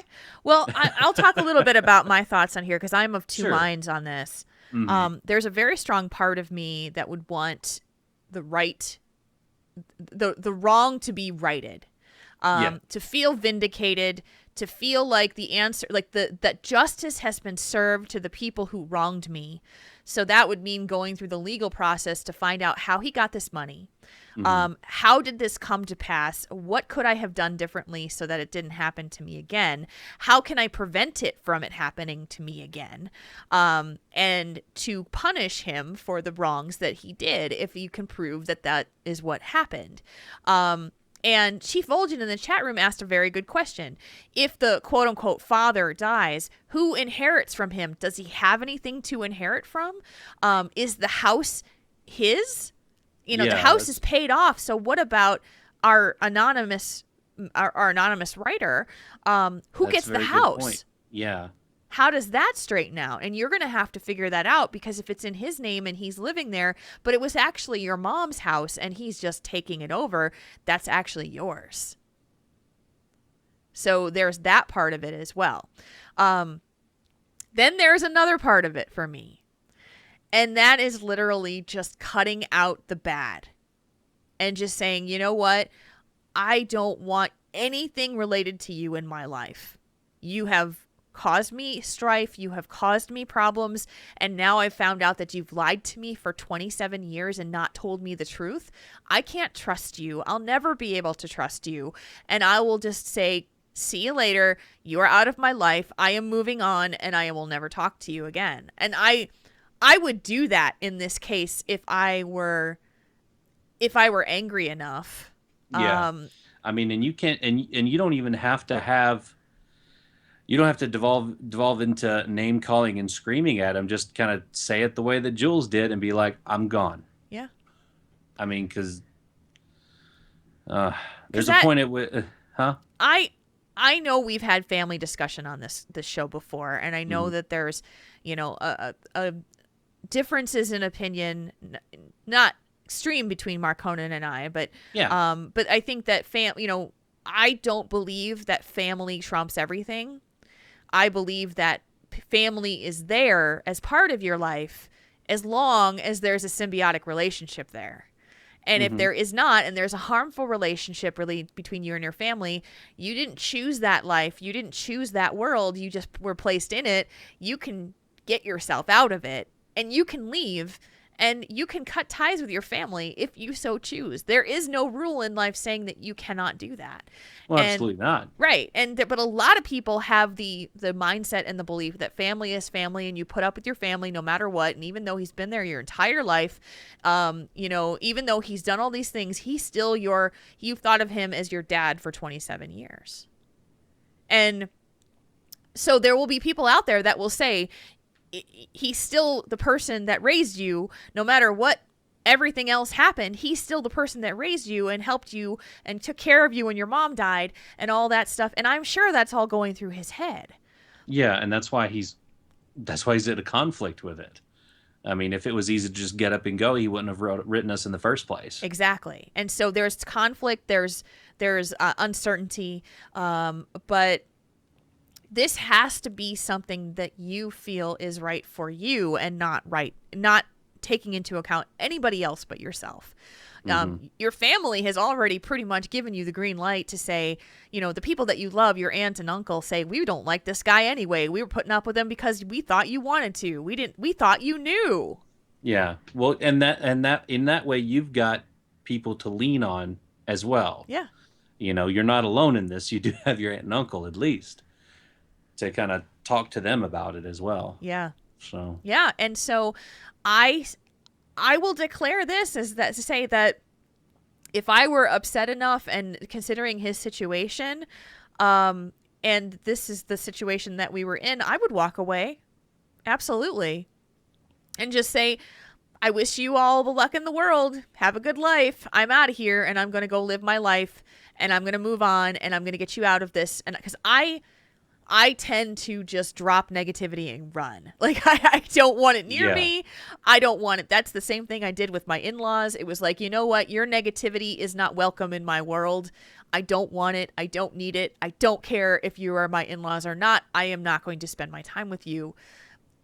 That is my choice and that is what I'm going to do. And I've stuck to that and I've been so much happier because of it. Because I don't have to deal with the BS that they like to dose on my poor husband.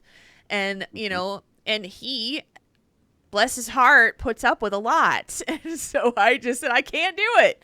I can't do it. They're not, I can't have that in my life. And so I walked away from it. I cannot say that everybody would do that, and nor would I tell everybody to do that. That's just what I did. That's what I would do. Mm-hmm. I mean, as far as, like, I would think about the legal stuff.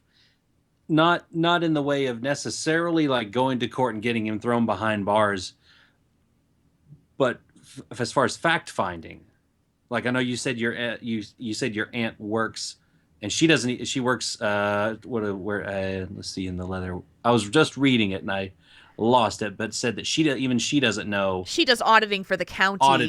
Yeah, and she doesn't even know how you did it. Maybe somehow ask her if she knows anybody to try and figure this out, because if you want to pursue it, if you want to take it on, yeah, like if you want to know how he did it, because one, you can figure out how for it to not happen again and bring more light to it, to where if it happens elsewhere, if this is a thing that happens more than just in your situation, yeah, it could have this net benefit elsewhere, to keep it from happening to someone else. You never know what could come of it. Yeah, but there's that. And there's not a lot of people that I've completely written out of my life 100%. It's a lot harder for me to do. And I've only really done it with one person. That's my ex-stepdad. And that's for a damn good reason. And both my parents know it. Yeah.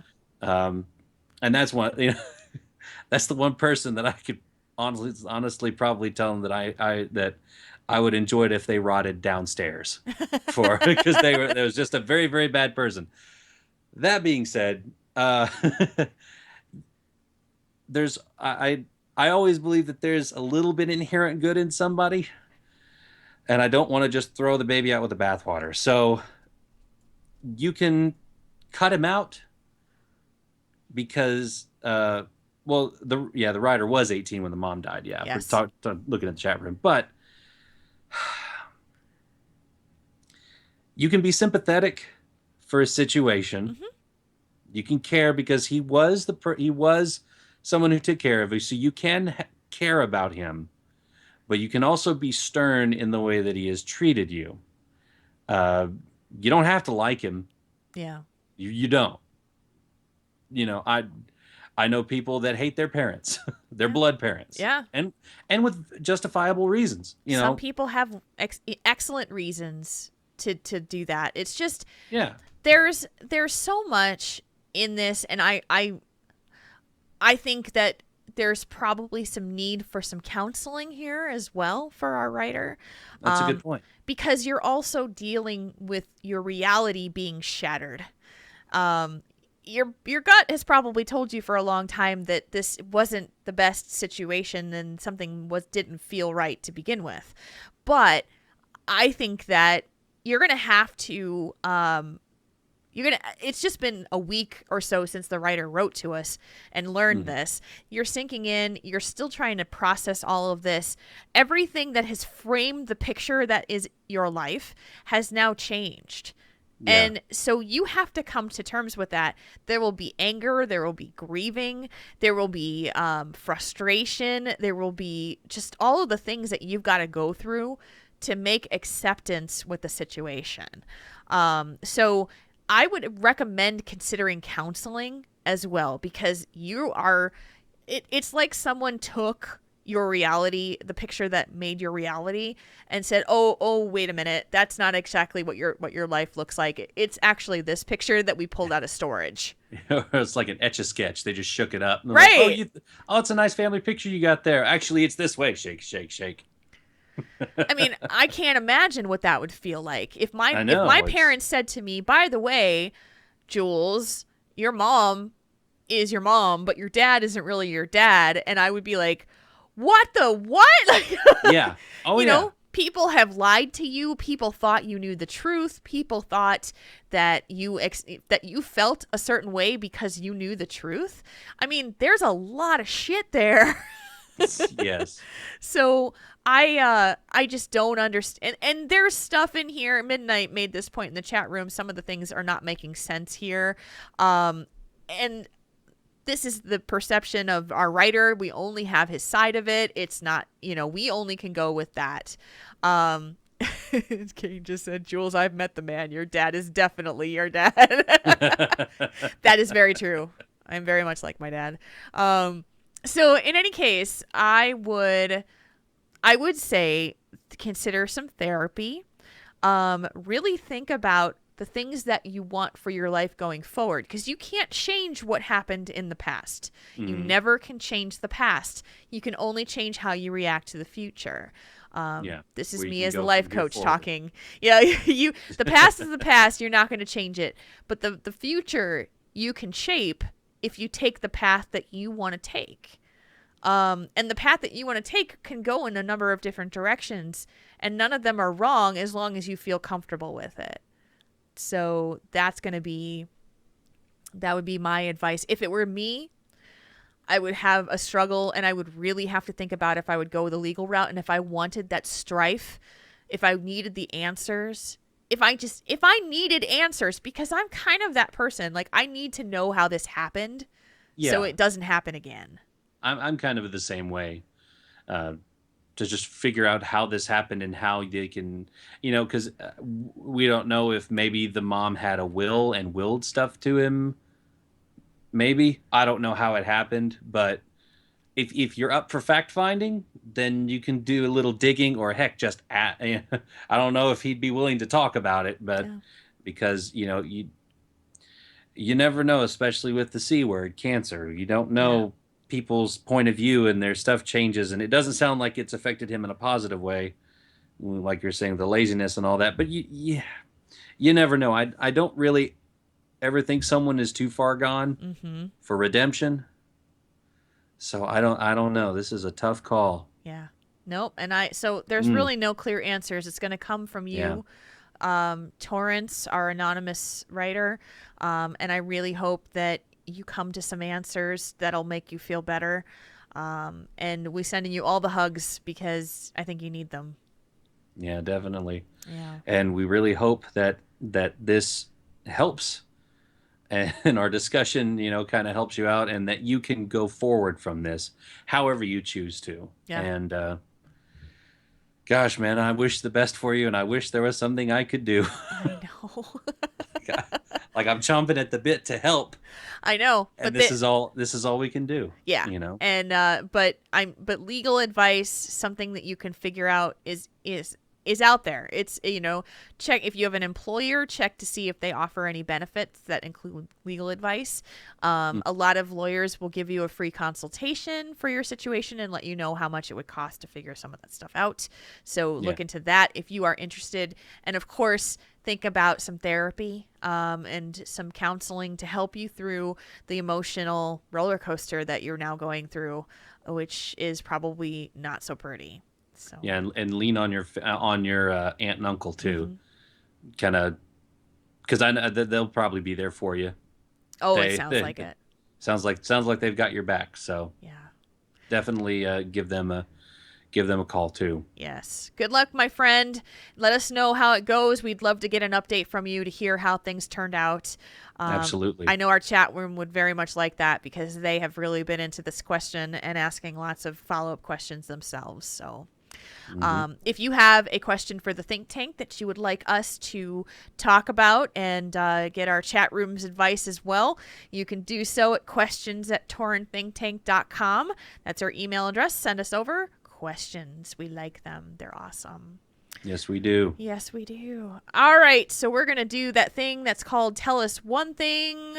Where's my bumper? Here's my bumper. We read your submissions because reading your mind would just be creepy. It is time for Tell Us One Thing, and it's brought to you by... It is brought to you by the Iron Man Challenge. If you don't know what Iron Man Challenge is, it's one of the most difficult challenges in World of Warcraft. What you do is you level your character wearing only white or gray quality armor, no greens, blues. Can't use potions, elixirs, get out of here. Heirlooms, you kidding me? Most importantly, if you die, you die. Reroll, start back to level 1, start all over again. Thousands have tried this challenge, and gosh, like less than a dozen have actually finished from level 1 to level 100. So, the real question is, are you up for the challenge? And if you think you are, you can sign up at wowchallenges.com, or you can follow them. All the fun is over there on Twitter at wowchallenges. So give them a visit, give them a tweet, and go get that Iron Man challenge. All right, our first one is from _Buckster. Which is better, sparkles or sprinkles? Oh, I'm a happy fat kid. Sprinkles all the way.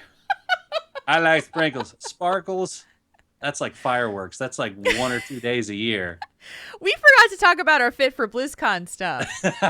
Happy fat kid. Me like his sprinkles. Me like sprinkles. I don't know. Sprinkles always taste like, they always taste to me like kind of like sawdust in a way. I mean, they're good, but they're, Well, I don't know. They kind of get gritty, don't they? To you? well, if you got enough icing, doesn't matter. Why do you need ice or sprinkles when you have icing? Well, I'm not just gonna dip my spoon in a cup of sprinkles. It's got sprinkles demand that they be put on something. So when you ask me sparkles or sprinkles, I'm thinking, well, sprinkles by extension are on something, usually a cupcake. And what's on top of a cupcake between the sprinkles and the cupcake cake part? Icing. See, Delicious icing is the best. I could eat icing out of the jar, you know.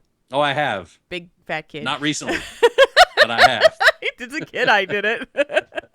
You want to give me a tub of icing? Okay, you know. I have never gone to Walmart at 2 a.m. and bought cake icing. Never. I mean, sprinkles are that thing that are kind of fun to look at, but it's not it's not necessary. Like ice cream, when I remember when kiddo was little, it was like it had to be vanilla ice cream with sprinkles or she would not eat it. Oh, yeah. Because of the color stuff. Yeah, it was the colors. It's not so much the taste. It's more of the colors and maybe the breakup in texture. Yeah. If it's just if it's just like plain icing, it breaks, or plain ice cream. Yeah. The sprinkles will break up the texture. We'll add another layer of complexity to the dish. I'm doing all these big hand gestures that I've seen on Food Network. Well, and sparkles reminds me of sparklers, which I love fireworks. Don't get me wrong. I love blowing things up.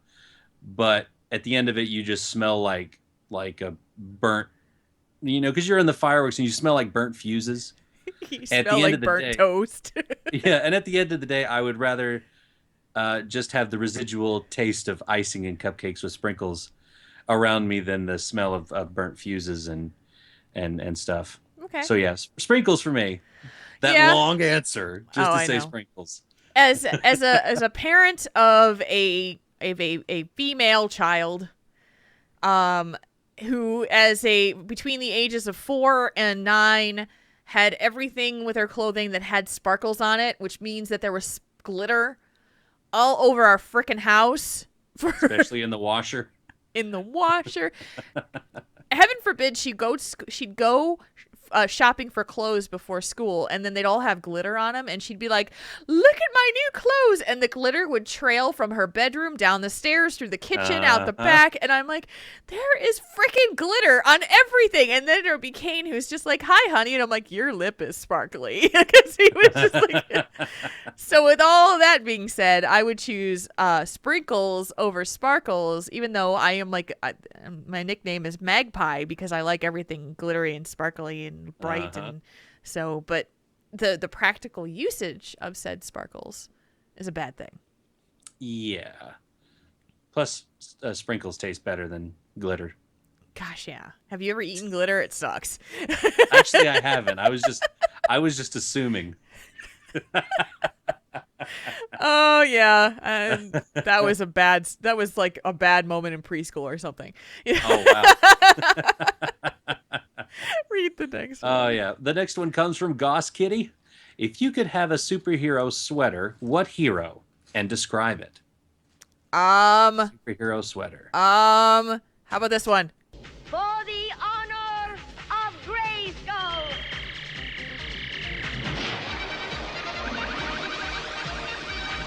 That one. She-Ra all the way. She-Ra. Yeah, that one. I would have a She-Ra sweater. Oh gosh, what would I have? Superhero. I mean, technically she's not a superhero, but she is. Well, in a way. Oh man, I just came up with it. I would have a Ant-Man sweater, but it would be very tiny. It would be a pre-shrunk, tiny Ant-Man sweater that I would just kind of hold in my hand. Didn't say I had to wear it, did you? Nope. It would be a tiny Ant-Man sweater. Oh my gosh, really? Yeah. You're supposed to wear sweaters, you doofus. Okay. You could wear the Ant-Man sweater on your pinky. I could, yes. I have like a little pinky finger puppet, and it's the sweater. Look at me, I'm Ant-Man. Oh gosh. Either that or another one. I would just do an Iron Man one, but I would have a cool one where like under the sweater was like a tap light that they sell on like infomercials where it's like this circular disc and you tap it. So I'm just walking around in my sweater in the wintertime, and all of a sudden, it's like they need me, and just push the center of my chest, and then it just lights up from underneath the sweater. Everybody's like, oh man. You know that thing that dudes do when you walk up and you're like, bro, man, how's it going? Poonk on your chest. Yeah. And you're like, you'd be slapping that. You'd be like, oh, man, I got to bruise the shape of my tap light on my chest. Yeah, that would do it. Draven says, I can't wear sweaters. Even if it's minus 20 degrees, I'd sweat through it. Well, then you shouldn't own your superhero sweater, is what I say to you, Draven. Yeah, I don't even think I have a sweater. Really? I don't own a sweater, no. I wear short sleeve shirts all year round. In the winter when it's like freezing cold? Well, yeah, I wear a jacket or a coat over that, but Wow. I don't own any long sleeve shirts. I just like short sleeve shirts. Okay. This is something I Yeah. never knew about you. Yeah, well, I have one pair. One pair. It's not a pair if it's a shirt. I have like an Under Armour shirt. When I used to go jogging in the winter, Yeah. I got it for Christmas. So I have like one of those kind of a tighter insulated Under Armour shirts, and Yeah. that's long sleeve, but that's the only one I own. You don't own a sweatshirt? No, Oh my god. just t-shirts. T-shirt. I'm simple. T-shirt and jeans. I don't know what this is like. My closet full of hoodies and sweatshirts and sweaters and Yeah, I don't have anything with a hood on it either. I not don't even a own any- jacket. No, it doesn't have a hood. Well, no, I do have one that's got a hood on it, but it's detachable, and then I lost it. So I don't have one with the hood on it. The hood is somewhere in the ether. That's funny. The hood isn't me either. The next one is from Alisander. What is your favorite quote to use this expansion? I like, and that's 100, or everything. Times change is useful too. Those are some good ones. Of course, everything. And I love times change. I love that from the cinematic. More so because Garrosh looks like he's real. Yeah. Like good grief. That's the most realistic character I've seen on the cinematics ever. I know. Gosh, I'm trying to think which one. one that I heard that I liked a lot was from the cinematic where where Yrel and Duratan blow up one of Blackhand's ships. Yep. And he's like, "I will kill you all," and then Yrel goes, "Just you," and then they get teleported out. I like that one. That one was my favorite. That one I really enjoyed. I was cheering my head off when that came out. And also that from I got the answer for mine. Okay. On that same scene where Blackhand turns around and goes, "What do you want, little girl?" And she just looks at him and goes, "Your head." I was like, "Yes, you go, Yrel." Yeah. So yeah, I think that one or drink. Those two for me would be it. Okay. All right. What about you? No, I already said it. The one where she says you're just you. Oh, the just you. Yeah. That one was my favorite. Yeah. Yrel really came out as the star of this expansion, and I'm very happy for it. She's awesome. I'm watching the chat room. Cuddles, are you actually coming to the Ren Fair this weekend from Florida? Holy crap. That's awesome. That is very cool. Go ahead, read the next one. Let's see. The next one is from the Druid's Well. Binary thinking or not? Binary thinking. I'm blanking on what the actual, I'm looking this up. Binary opposition is a pair of related terms or concepts that are opposite in meaning. So it's either, let's see. I'm trying to look at what it is. I'm getting a definition because I'm not exactly sure what I'm answering here. Open. Let's see here. Come on, Google. Binary thinking stems from an ancestral way of thinking. It leads us to consider reality in terms of duality, putting elements into opposition, dividing. Oh, God. Okay. No. I am not a binary thinker. Not at all. And what was binary thinking again? It is. It leads us to consider reality in terms of duality, putting elements into opposition, dividing issues into two extremes.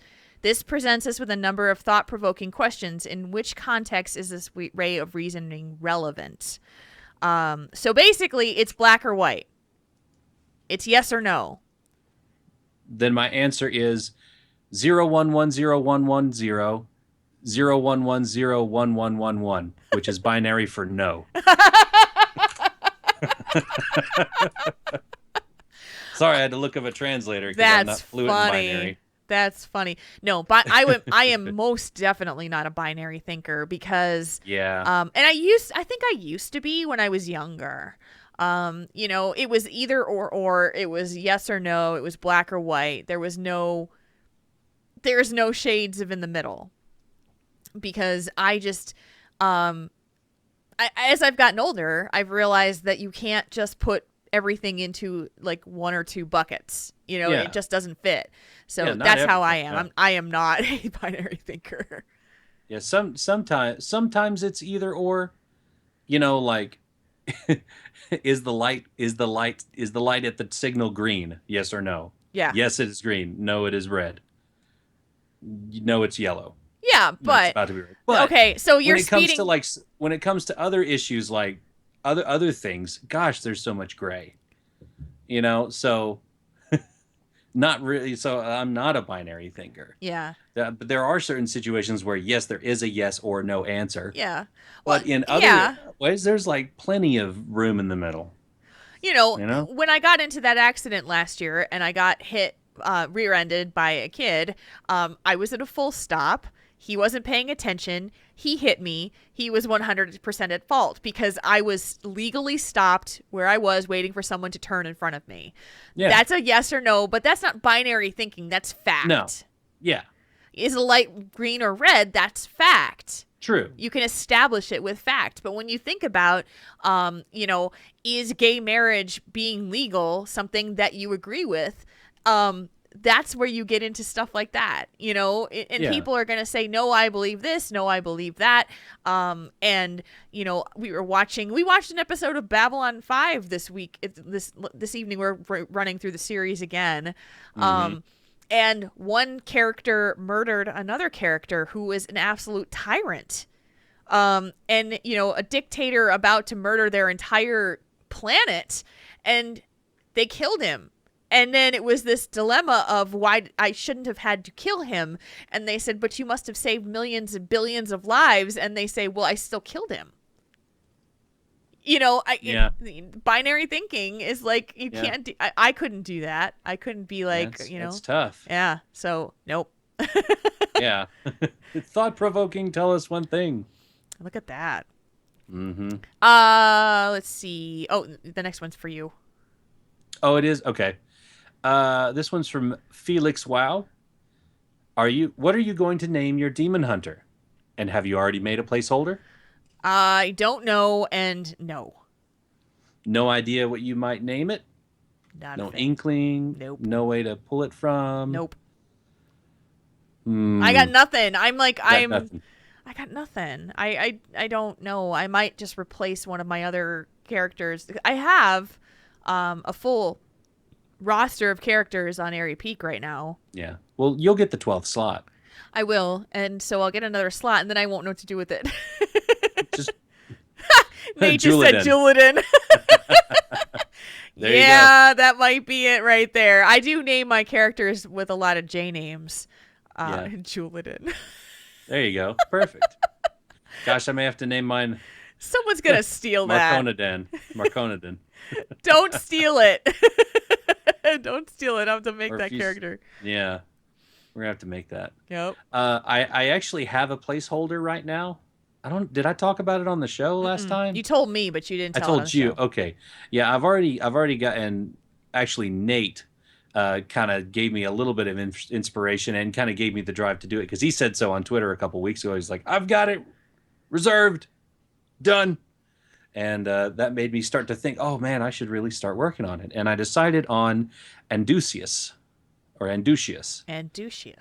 Yeah, it's a slight alteration to the name of a demon of music. And I just looked up demon names, just like big laundry list of names. Some are out of classical mythology and all these other things. And I just like, well, music's really important to me, so let me find something about music. And it was Amdusius, I think, is the name of the demon. I was like, nah, let me change a couple letters just so it's not I don't want to be an actual demon's name. So I was like, that's skirting a little bit too paranormal. So I moved around a couple letters and stuff like that. So that's funny. If I think of another one, I'm okay with changing it between now and then. But that's just what I went with for now.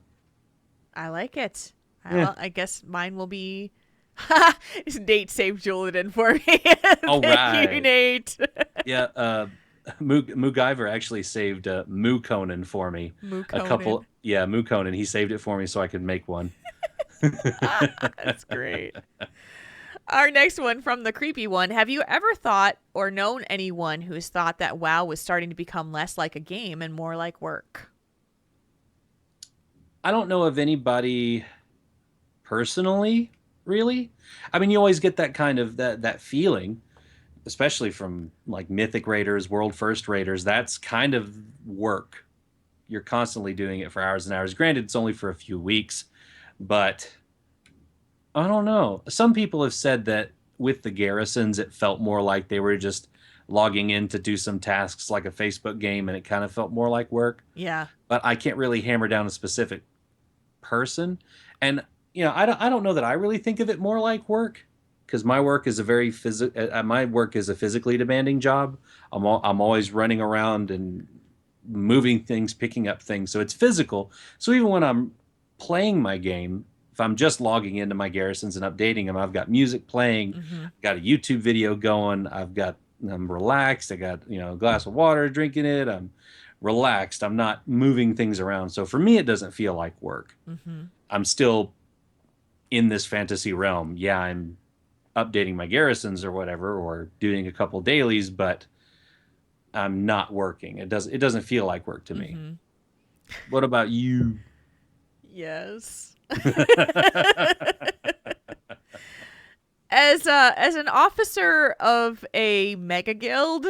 Oh yeah, that's right. Yeah. I Yep. would say that I could relate to that. Especially when it comes to the amount of time that I've put in helping to make the guild better, or create departments, or change policies, or deal with problem members, or yeah. And so lately I've been logging into Raid, and I've been spending most of my time in Heroes of the Storm because it's been a welcome break. We still deal with issues outside of the game when it comes to, interpersonal problems with people, or complaints, or, people report someone else for doing something against the guild rules, and we've got to handle it. And, there's always something that's going on. And I have stepped back quite a bit, and we still deal with some of those issues, the interpersonal issues. But I've stepped back a lot from doing a lot of the administrative stuff right now, and it's been kind of nice. So, yeah, I think that it'll start to pick up again when we get the new expansion, because there'll be stuff to do. There'll be more people. There'll New be things. Yeah. But Moose Mount. yeah.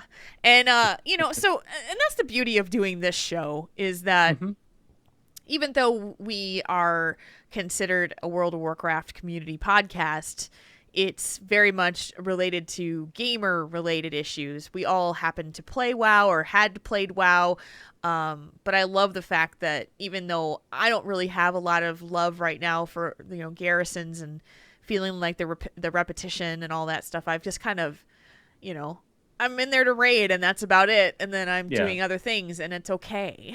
It's all right. Yeah, and for me, I find my $15 a month worth. Yeah. I still run old raids. I grind gold for expensive mounts. There's so much stuff that you can do if you want to do it. There's so much you can do. So I kind of find the value. Sometimes you just got to look for it. Or you gotta figure out a way to enjoy it. But it's your $15 a month. Whatever you want to do with it. If you want to go out to eat instead one night, or if you want to game for a whole month, it's up to you. Right. Hmm. I forgot. I deleted who this was for before. So there you go. You almost misspelled it. I did. Hasteru. Hester. And no, Kane, I do not have the Coalfist Gronling yet. That thing has refused to spawn in my garrison list. Aww. I've got 2 of the Cinder Pups that have gone. But anyway, our last Tell Us One Thing is from Haster, our buddy Haster. What in-game activities have caused you an out-of-game reaction or decision? I think, I've found in the past, if Marconin's eyes just went big. Uh-oh, I think Kane wound up giving you something. Oh, shoot. I'll have to check my mail after the show. Yeah, he's kind of busy right now, honey. I have things. He's doing stuff right now. We're almost done.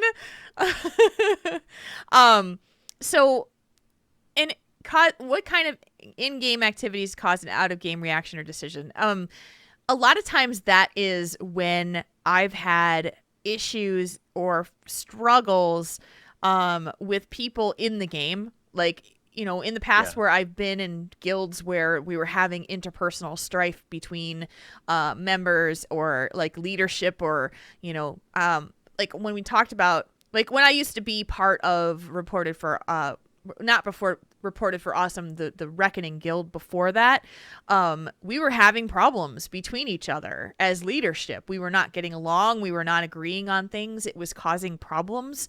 And so Kane and I would talk a lot outside of the game to really kind of just dissect what was happening, you know?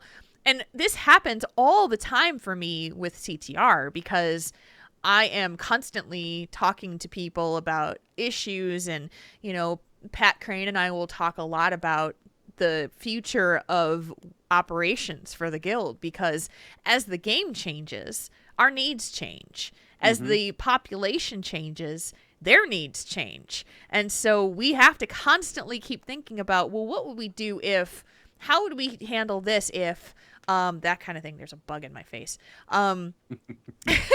So I think it happens all the time for me. And a lot of times it's just me having to mull it over and really think about it and talk it through. And so the gaming world definitely bleeds into my real life because there's so many different scenarios that can come into play. Yeah, that's absolutely true. Mm-hmm. Trying to think what in-game activities. Well, this is something I talked to Chris Metzen about at Nerdtacular when I finally get to meet him. Yeah.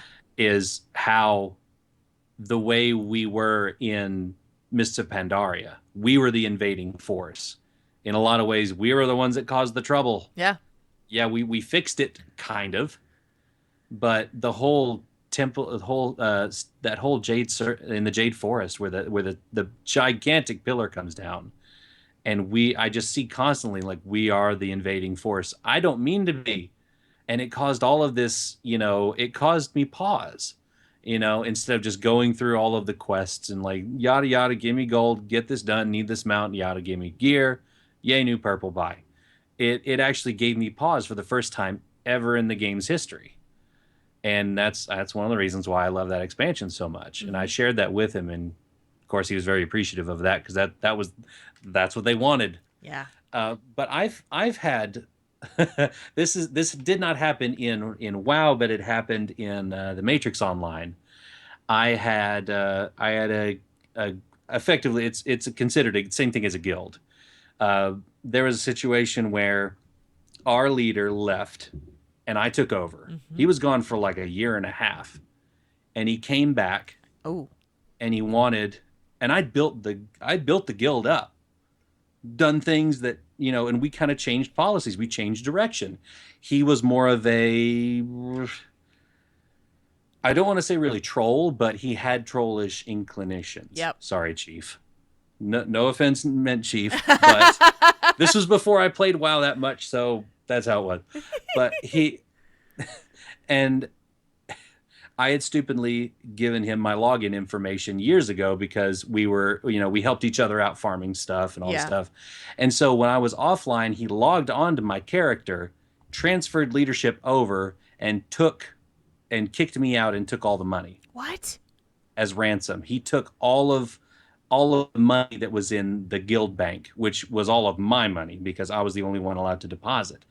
And if I were to put it in WoW terms, it would be over 500,000 gold because it was half of the money cap. And he took it, and it was, I was raging for like a day about it because that was all of my in-game money, and he took what I had built up, this huge guild, and most of the people left at that point because they didn't like how he was changing it.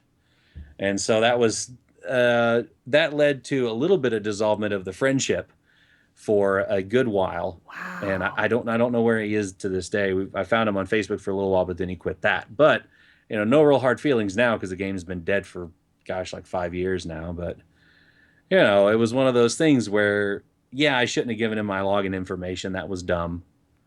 But he should not have taken advantage of your trust. And it was one of those, and he said, well, you wouldn't give me my guild back, so I'm taking it. Wow. And he gave me the money back like 2 weeks later. And then as soon as I got in, we turned around and everybody walked out. Wow. And I started a new guild. So that was, you know, I haven't had anything like that happen in WoW, but it happened in the other game. Jeez, that is crazy. Well, That's an intense tell us one thing. What a way to finish. Way to go out with a bang, Marconin. I know.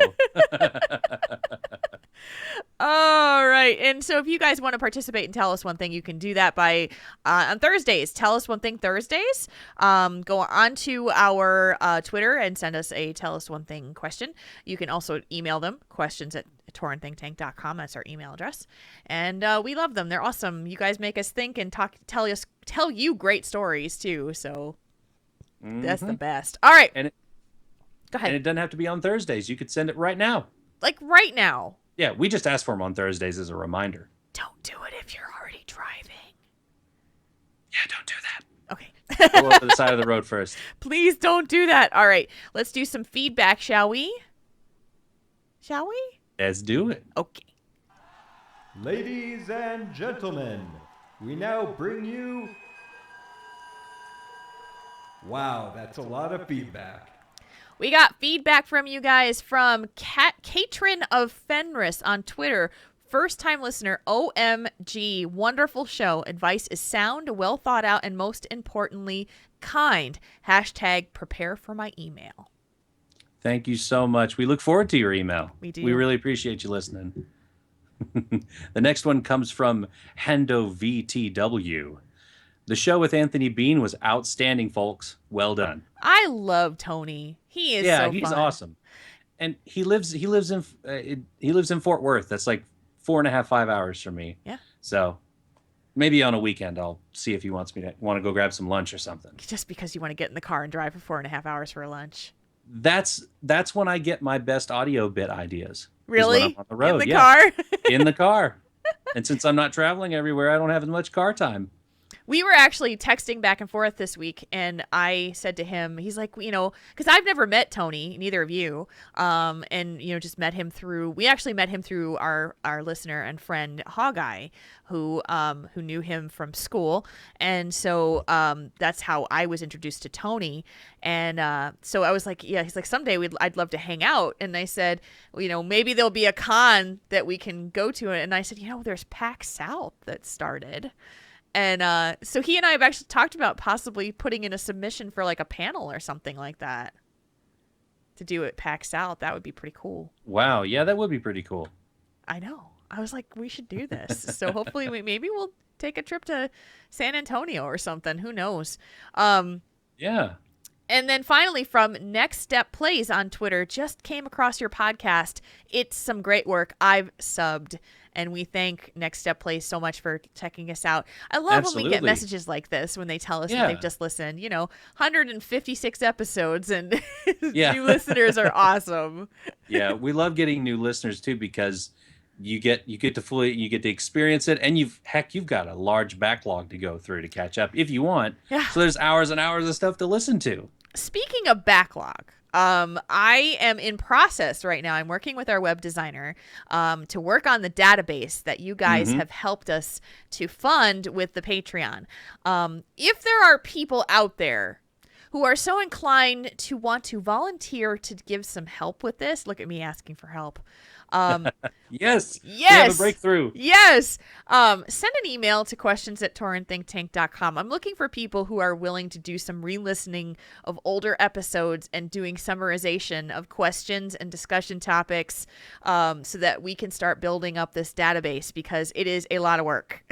It's a lot of work, and it requires you to go back and listen to old stuff, and I just don't have time to re-listen to all that stuff by myself. So yeah, it'd be about 300 hours total if someone to do the entire thing. Yes. So I'm looking for people who are good writers, who have good spelling, and that are able to take some time to listen to old episodes and summarize what has been said and that kind of thing, and we can talk about that. So send us an email, let us know. All right, time to do some slash moves at this quick moment. Chat room, if you've got slash moves, you put them in there now, and we'll grab them at the end. Yes, we will. From Memeth, big slash moo slash bear hugs for those in the explosion in China. Absolutely. Terrible stuff. Did you see the satellite picture where you could see it from space? It's awful. It's so awful. I can't imagine. Goodness. No, it's terrible stuff. Yeah, no. All from the next one's from @WoW Challenges. Slash moo to Lita for agreeing to slum it with me and Marconin for agreeing to do what he's gonna do. And I am doing it. I told Lita before the show I was working on it. And also a big slash moo to Cuddles for hooking him up with a Hilton room for BlizzCon. Yay! Sweet. That's gonna be awesome. I know. From Bill Y. Slash moo to my guild leader for figuring out something was wrong with a guildie and talking him down from killing himself. Man, oh man. Wow, that is amazing. Good job. Good. Yeah, absolutely. Good. That's good for you for awesome. seeing the signs and actually following up with that. Because, man, Ouch. I mean, that's Yeah. scary stuff. And thank God you were there. Because absolutely, yes, guild leader is amazing. absolutely. Also, we've got from Greg B. Slash moo to my darling daughter Emily Elizabeth, who was born eternally sleeping on the 3rd of August at 7:37 p.m. Mommy and Daddy love you and miss you, our little angel baby. Oh, that's heartbreaking. Yeah. Oh, Greg, all the hugs to you. Yeah, all absolutely. the hugs to you. That is terrible news. Man. We've got one from the chat room from the game case. Oh my gosh, dude. Slash moo to Mick Montgomery, Hogeye, Draven Dresden, Shield Spec, 2020 site for podcasting with me recently. Tauren Think Tank, 1/2 slash moo to Navox, Belschnickel CTR, and Summer Sal for having me on the Converted as well. That is a long slash moo. That is a very long slash moo. And finally, just one of mine, an authentic official slash moo to Reminester, CTR Moonfang, for helping me get the Alani mount. Again, thank you so much, man. Appreciate that. I just saw another one in the Twitter from Shield Spec. Holly and I say slash moo to Dana for taking us out on the boat today. That's awesome. On a boat. That's awesome. Yeah, I just saw yours in there, Cuddles. I wound up pulling up the Twitter, so you got it. The Twitter. the Twitters. You find something there on that there Twitters? And finally, on from our chat room, unexpectedly, the DK says to @BoardMine for chatting with me in game and being excited for my upcoming BlizzCon cosplay. Ooh. I love it. Yeah. I love it. The I love it. I cosplays love it. there are awesome. I love seeing the cosplays there. And I just want to give a little shout out to Firebane, who just popped into our chat room to thank us for what we do for the guild and for the gamer community as a whole. Thank you. Hugs and kisses. All those lovely things. Thank you guys so much, even though you're not supposed to do that. Yeah, thank you, Firebane. Thank you, man. That's awesome. All right. That is everything that we have for the show at the moment. It is. You can find our show on iTunes, on Stitcher Radio, on our website at torrenthinktank.com. Has all of our podcasts, all of our YouTube videos, where you can find the live stream. Just go to torrenthinktank.com. That's how you find everything. All links. Patreon site. What else? All that stuff. It's awesome. All that stuff. Yes. Marconin, what's going on with you this week? What's happening? Oh goodness, just the usual stuff as far as I can remember. Yeah, just work and WoW. That's Work about and it. WoW. Work and WoW. Monday night, Cat on Fire again. Yeah. And then I can tell you what I won't be doing. I won't be at the Ren Fair, unfortunately, but I know you will be. I will be. And as a reminder, we will be doing the show on Sunday next week. Sunday, 8 o'clock p.m. Central. Yeah, it's an hour earlier than our normal time because it's on a Sunday night, so we're doing a little earlier. And yeah. And on my side, we have another episode of I Remembered It Better, and we got some awesome news this week on IRIB. Please do tell. Oh, it's so cool. We were nominated for a Parsec Award, which they're awarded at Dragon Con every year, for fiction and story and different podcasts that do all that kind of thing. And every several years we've been nominated, and Cliff has put in a submission for us. And this year we made it to the finalist round. Oh, wow. So we are now finalists for the Parsec Awards, which means that we have a 1 in 5 chance of winning an award. So which is so freaking cool. And that is awesome. Yeah, and Cliff and Ryan, my co-hosts, will actually be at Dragon Con at the Parsec Awards ceremony, so they will be there if we win, which would be so darn cool because I've never been nominated for an award for anything like that. So it's like awesome. That is awesome. Yeah. So I'm super excited. I Remembered It Better is a is a geek nostalgia podcast. So if you want to hear all the stuff that I do outside of WoW, all the geek nostalgia that I talk about with my wonderful co-hosts Revan Geek and Ryan Allgood, you can check that out at I Remembered It Better. So yeah, that's awesome. Definitely one to check out. I listen to it every week. You've been on it. Yeah, I was on it once. Yeah. Yes, it's awesome. So yeah, that's what's going on with us. We're just doing some more stuff, playing some heroes, doing all the fun things that we're doing, and preparing for the Ren Fair meetup. So there we go. Absolutely. All right. Let's do this thing with the stuff, and it will start with the outro. Let me find my stuff. The thing in the place. I know. I can find my bumper. Here's my bumper. There it is. Tauren Think Tank is a proud member of the Signals Media All-Star Network. Find out more about the other great shows in the network by going to signalsmedia.com. Our voiceovers are done by the two Uber mages, Arcane and myself, Marconin. You can find us outside of the show on our website, taurenThinkTank.com, which has all of our podcasts and information on how to get in touch with us, too. Thank you for all that support us through support our show via Patreon. We do have a new database coming with all of the questions and discussion topics of our shows past because of you guys. If you would like to help out Triple T, you can do so at patreon.com/TaurenThinkTank. You can license your flubs are spreading to me. Damn it. Blah. Take two. You can like us on Facebook at facebook.com/TaurenThinkTank. You can also find us on the Twitters for the show at TaurenThinkTank. You can find Jules at JulesRPG, and you can find myself, Marconin, at MarconinWow.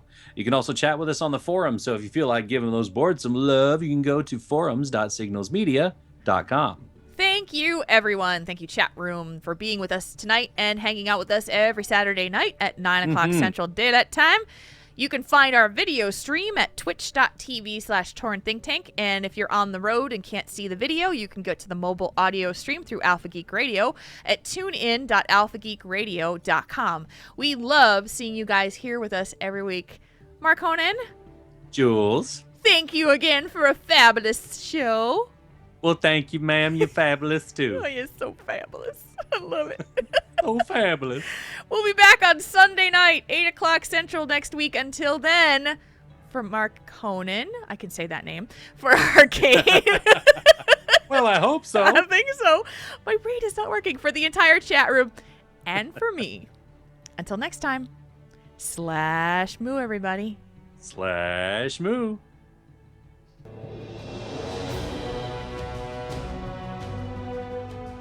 Tauren Think Tank.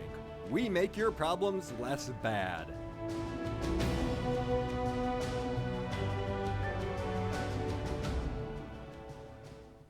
This podcast is a part of the Signals Media All-Star Network. For more information on this and other fine shows, go to signalsmedia.com. It's okay to stick our stuff in your ears. Really? Really? Really? I swear my mouth just stopped working. I looked at the first sentence and was like, you can leave. It's like my brain was reading the paper or something was like, oh. Oh. Hello, you're here. Night, Mom and Dad also. Good night. Good night. Yes, both Marconin's parents and my parents watch the show every week, which is just the coolest thing ever. And the fan comes back on. Yeah, I'm sure you're like roasting in there right now. And I've been out of water since the first question. Oh no! So I'm just like, I'm so thirsty. It's so warm in here. All right, next week, Marconin, I might actually need you to do a little tweak to the UI for our overlay, because if I add the cat cam, I've got no room. But he is so funny right now. I need to have him on here. It's so funny. So I'll have to figure out a way to do it. I don't know how I'll do it, but I'll figure it. You might not be able to see me. I may just do like the cat cam, and you'll just watch the cat the whole time. Take a look, cause here's a cat. It's one of Jules' cat, and it's cute. It's cat cam. Cat cam. All right, you guys need to give us show titles. Show titles. Because I don't know them. Cat cam. Oh, he's so flippin' cute. He's all stretched out. He's so flippin' cute. Okay. Vol'jin's first to post it. Building a friendship, brick by brick. Hey, I think you're awesome. Craigslist party invitations. Heavy. Be like he sprinkles. Me like he sprinkles. Happy fat kid. I love blowing things up. Sprinkles taste better than glitter. Eating glitter sucks. He's busy, honey. Your flums are. That's a flub. Your dad is your. Yeah, your dad is your dad. No, Nate, not No colostomy colostomy bag. sphincters. No. If you were not here last night when we did our patron appreciation stream with playing Quiplash, if you are not here, then you don't know what the colostomy stuff is, and you'd be glad that you don't. But you guys need to come by and hang out with us next time we do our patron appreciation streams, because they're for everybody, but our patrons get to participate on the first. They're the ones that get invited for what's doing first, and everybody else in there. Yeah. So it's just fun. It's a chance for us to say and give back and say thank you guys for the money that you give us, which we so appreciate. And yeah, so yeah, that's binary for no.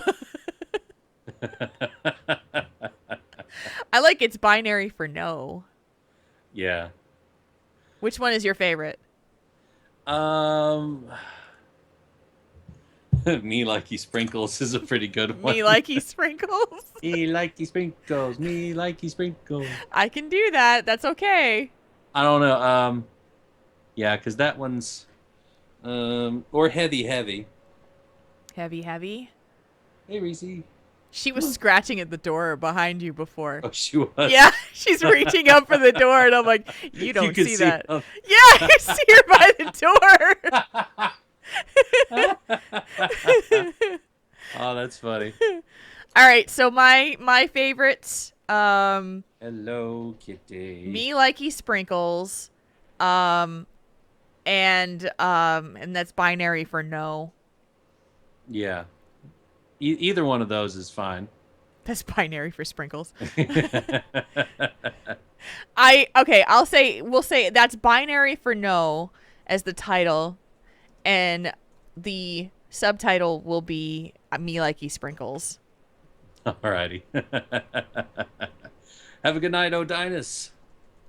Yay, Odinus! So good to see you. Yay.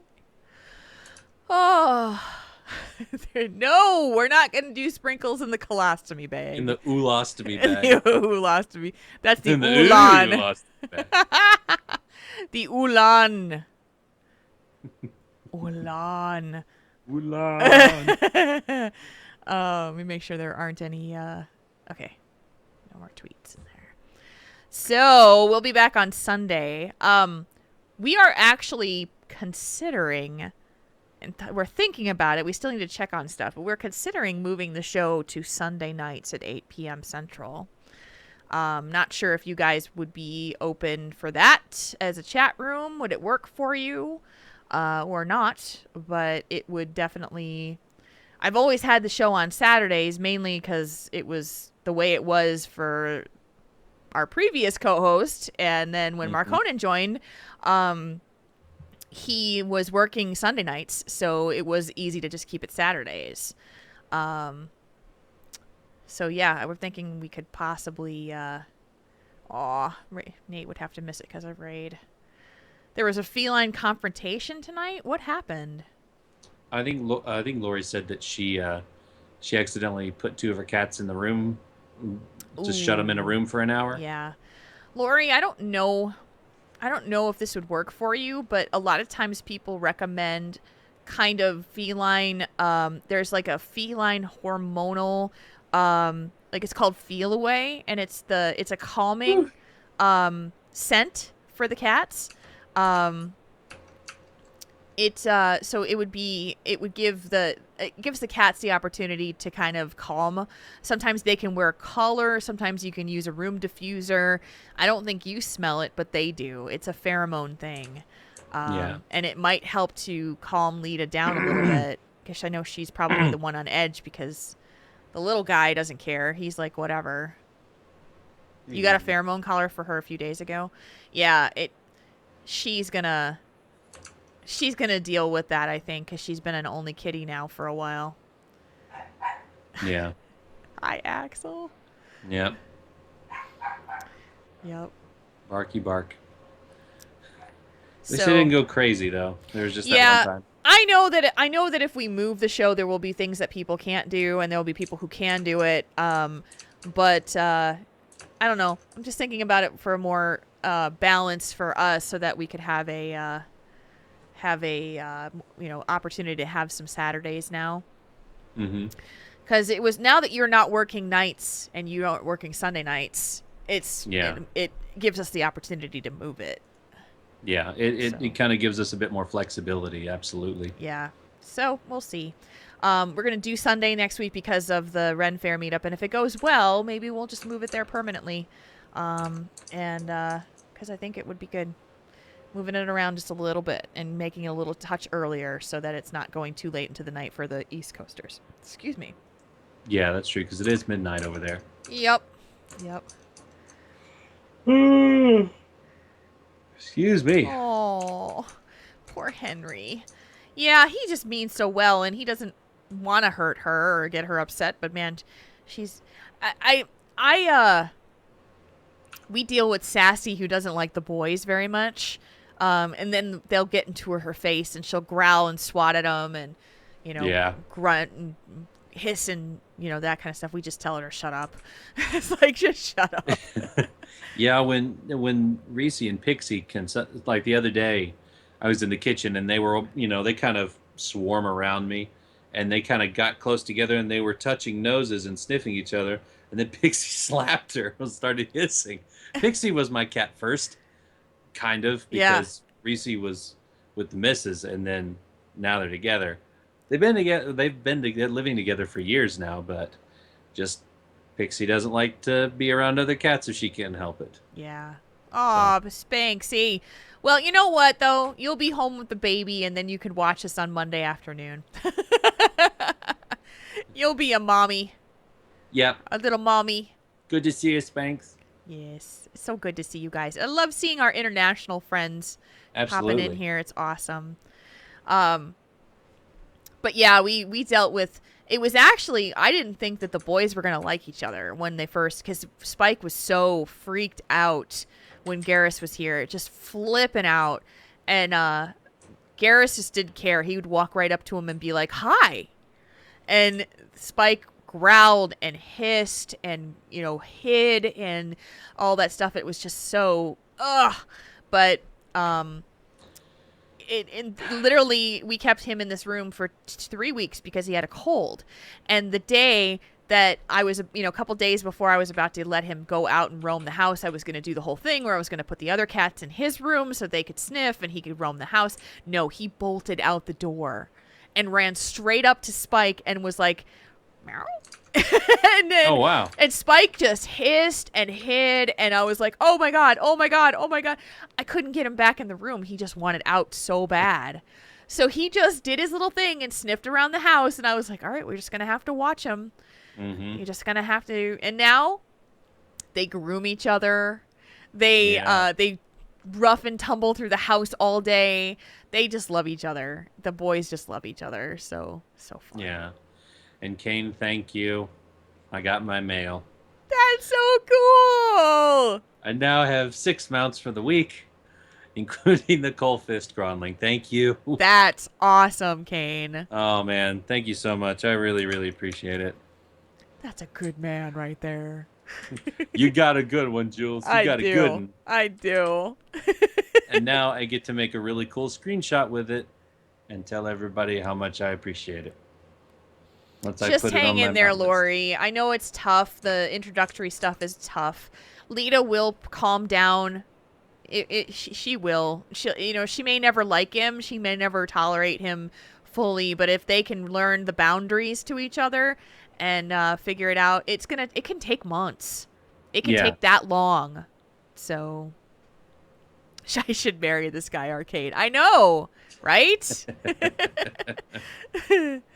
Yeah, I've seen introductions for two cats to take up to 6 months before they would actually even be tolerant of each other. Yeah. And so you just have to have patience and keep Henry. He's a sweetie. And, if you have to keep them separated for a while, and if she gets the collar, or if you need to have the diffusers in the house to help keep her calm, as long as there's no accidents or her lashing out or peeing on your bed or anything like that. Vengeful peeing. Vengeful peeing, right? That is not a show title. I'm so angry. I will pee on your pillow. We had that one time with our kitty Diamond. When she started to fade, she started peeing on stuff, and she peed on our bed, and I was just like, oh gosh. Oh. Yes. So. Yeah, raising a kitten, man. Kitten energy. That is something. I loved having Spike as a kitten, but he would tear things up. Like, it was just insanity how crazy that cat was. And Garrus is like, he's a kitten light. Even though he's about 3-4 years old, he's a constant kitten. So he's just so funny. We have kitten energy in our house a lot. But he's very peacefully passed out on there, so I definitely need to get a cat cam for this space. I gotta figure out how to make it work. Reese just likes being on the back of my chair. Yes, she does. She was hanging out there for a while. Mm-hmm. All right, lovely chat people. Hey, sweetie. We're going to get out of here, and we will be back on Sunday. So we will. We'll see you then. Have a fantastic week. Be good to each other. And those who are coming to the Ren Fair, we can't wait to see you. Yay. Take lots of pictures. Okay. Okay. Bye, guys. Have a good week. Night, guys. Bye.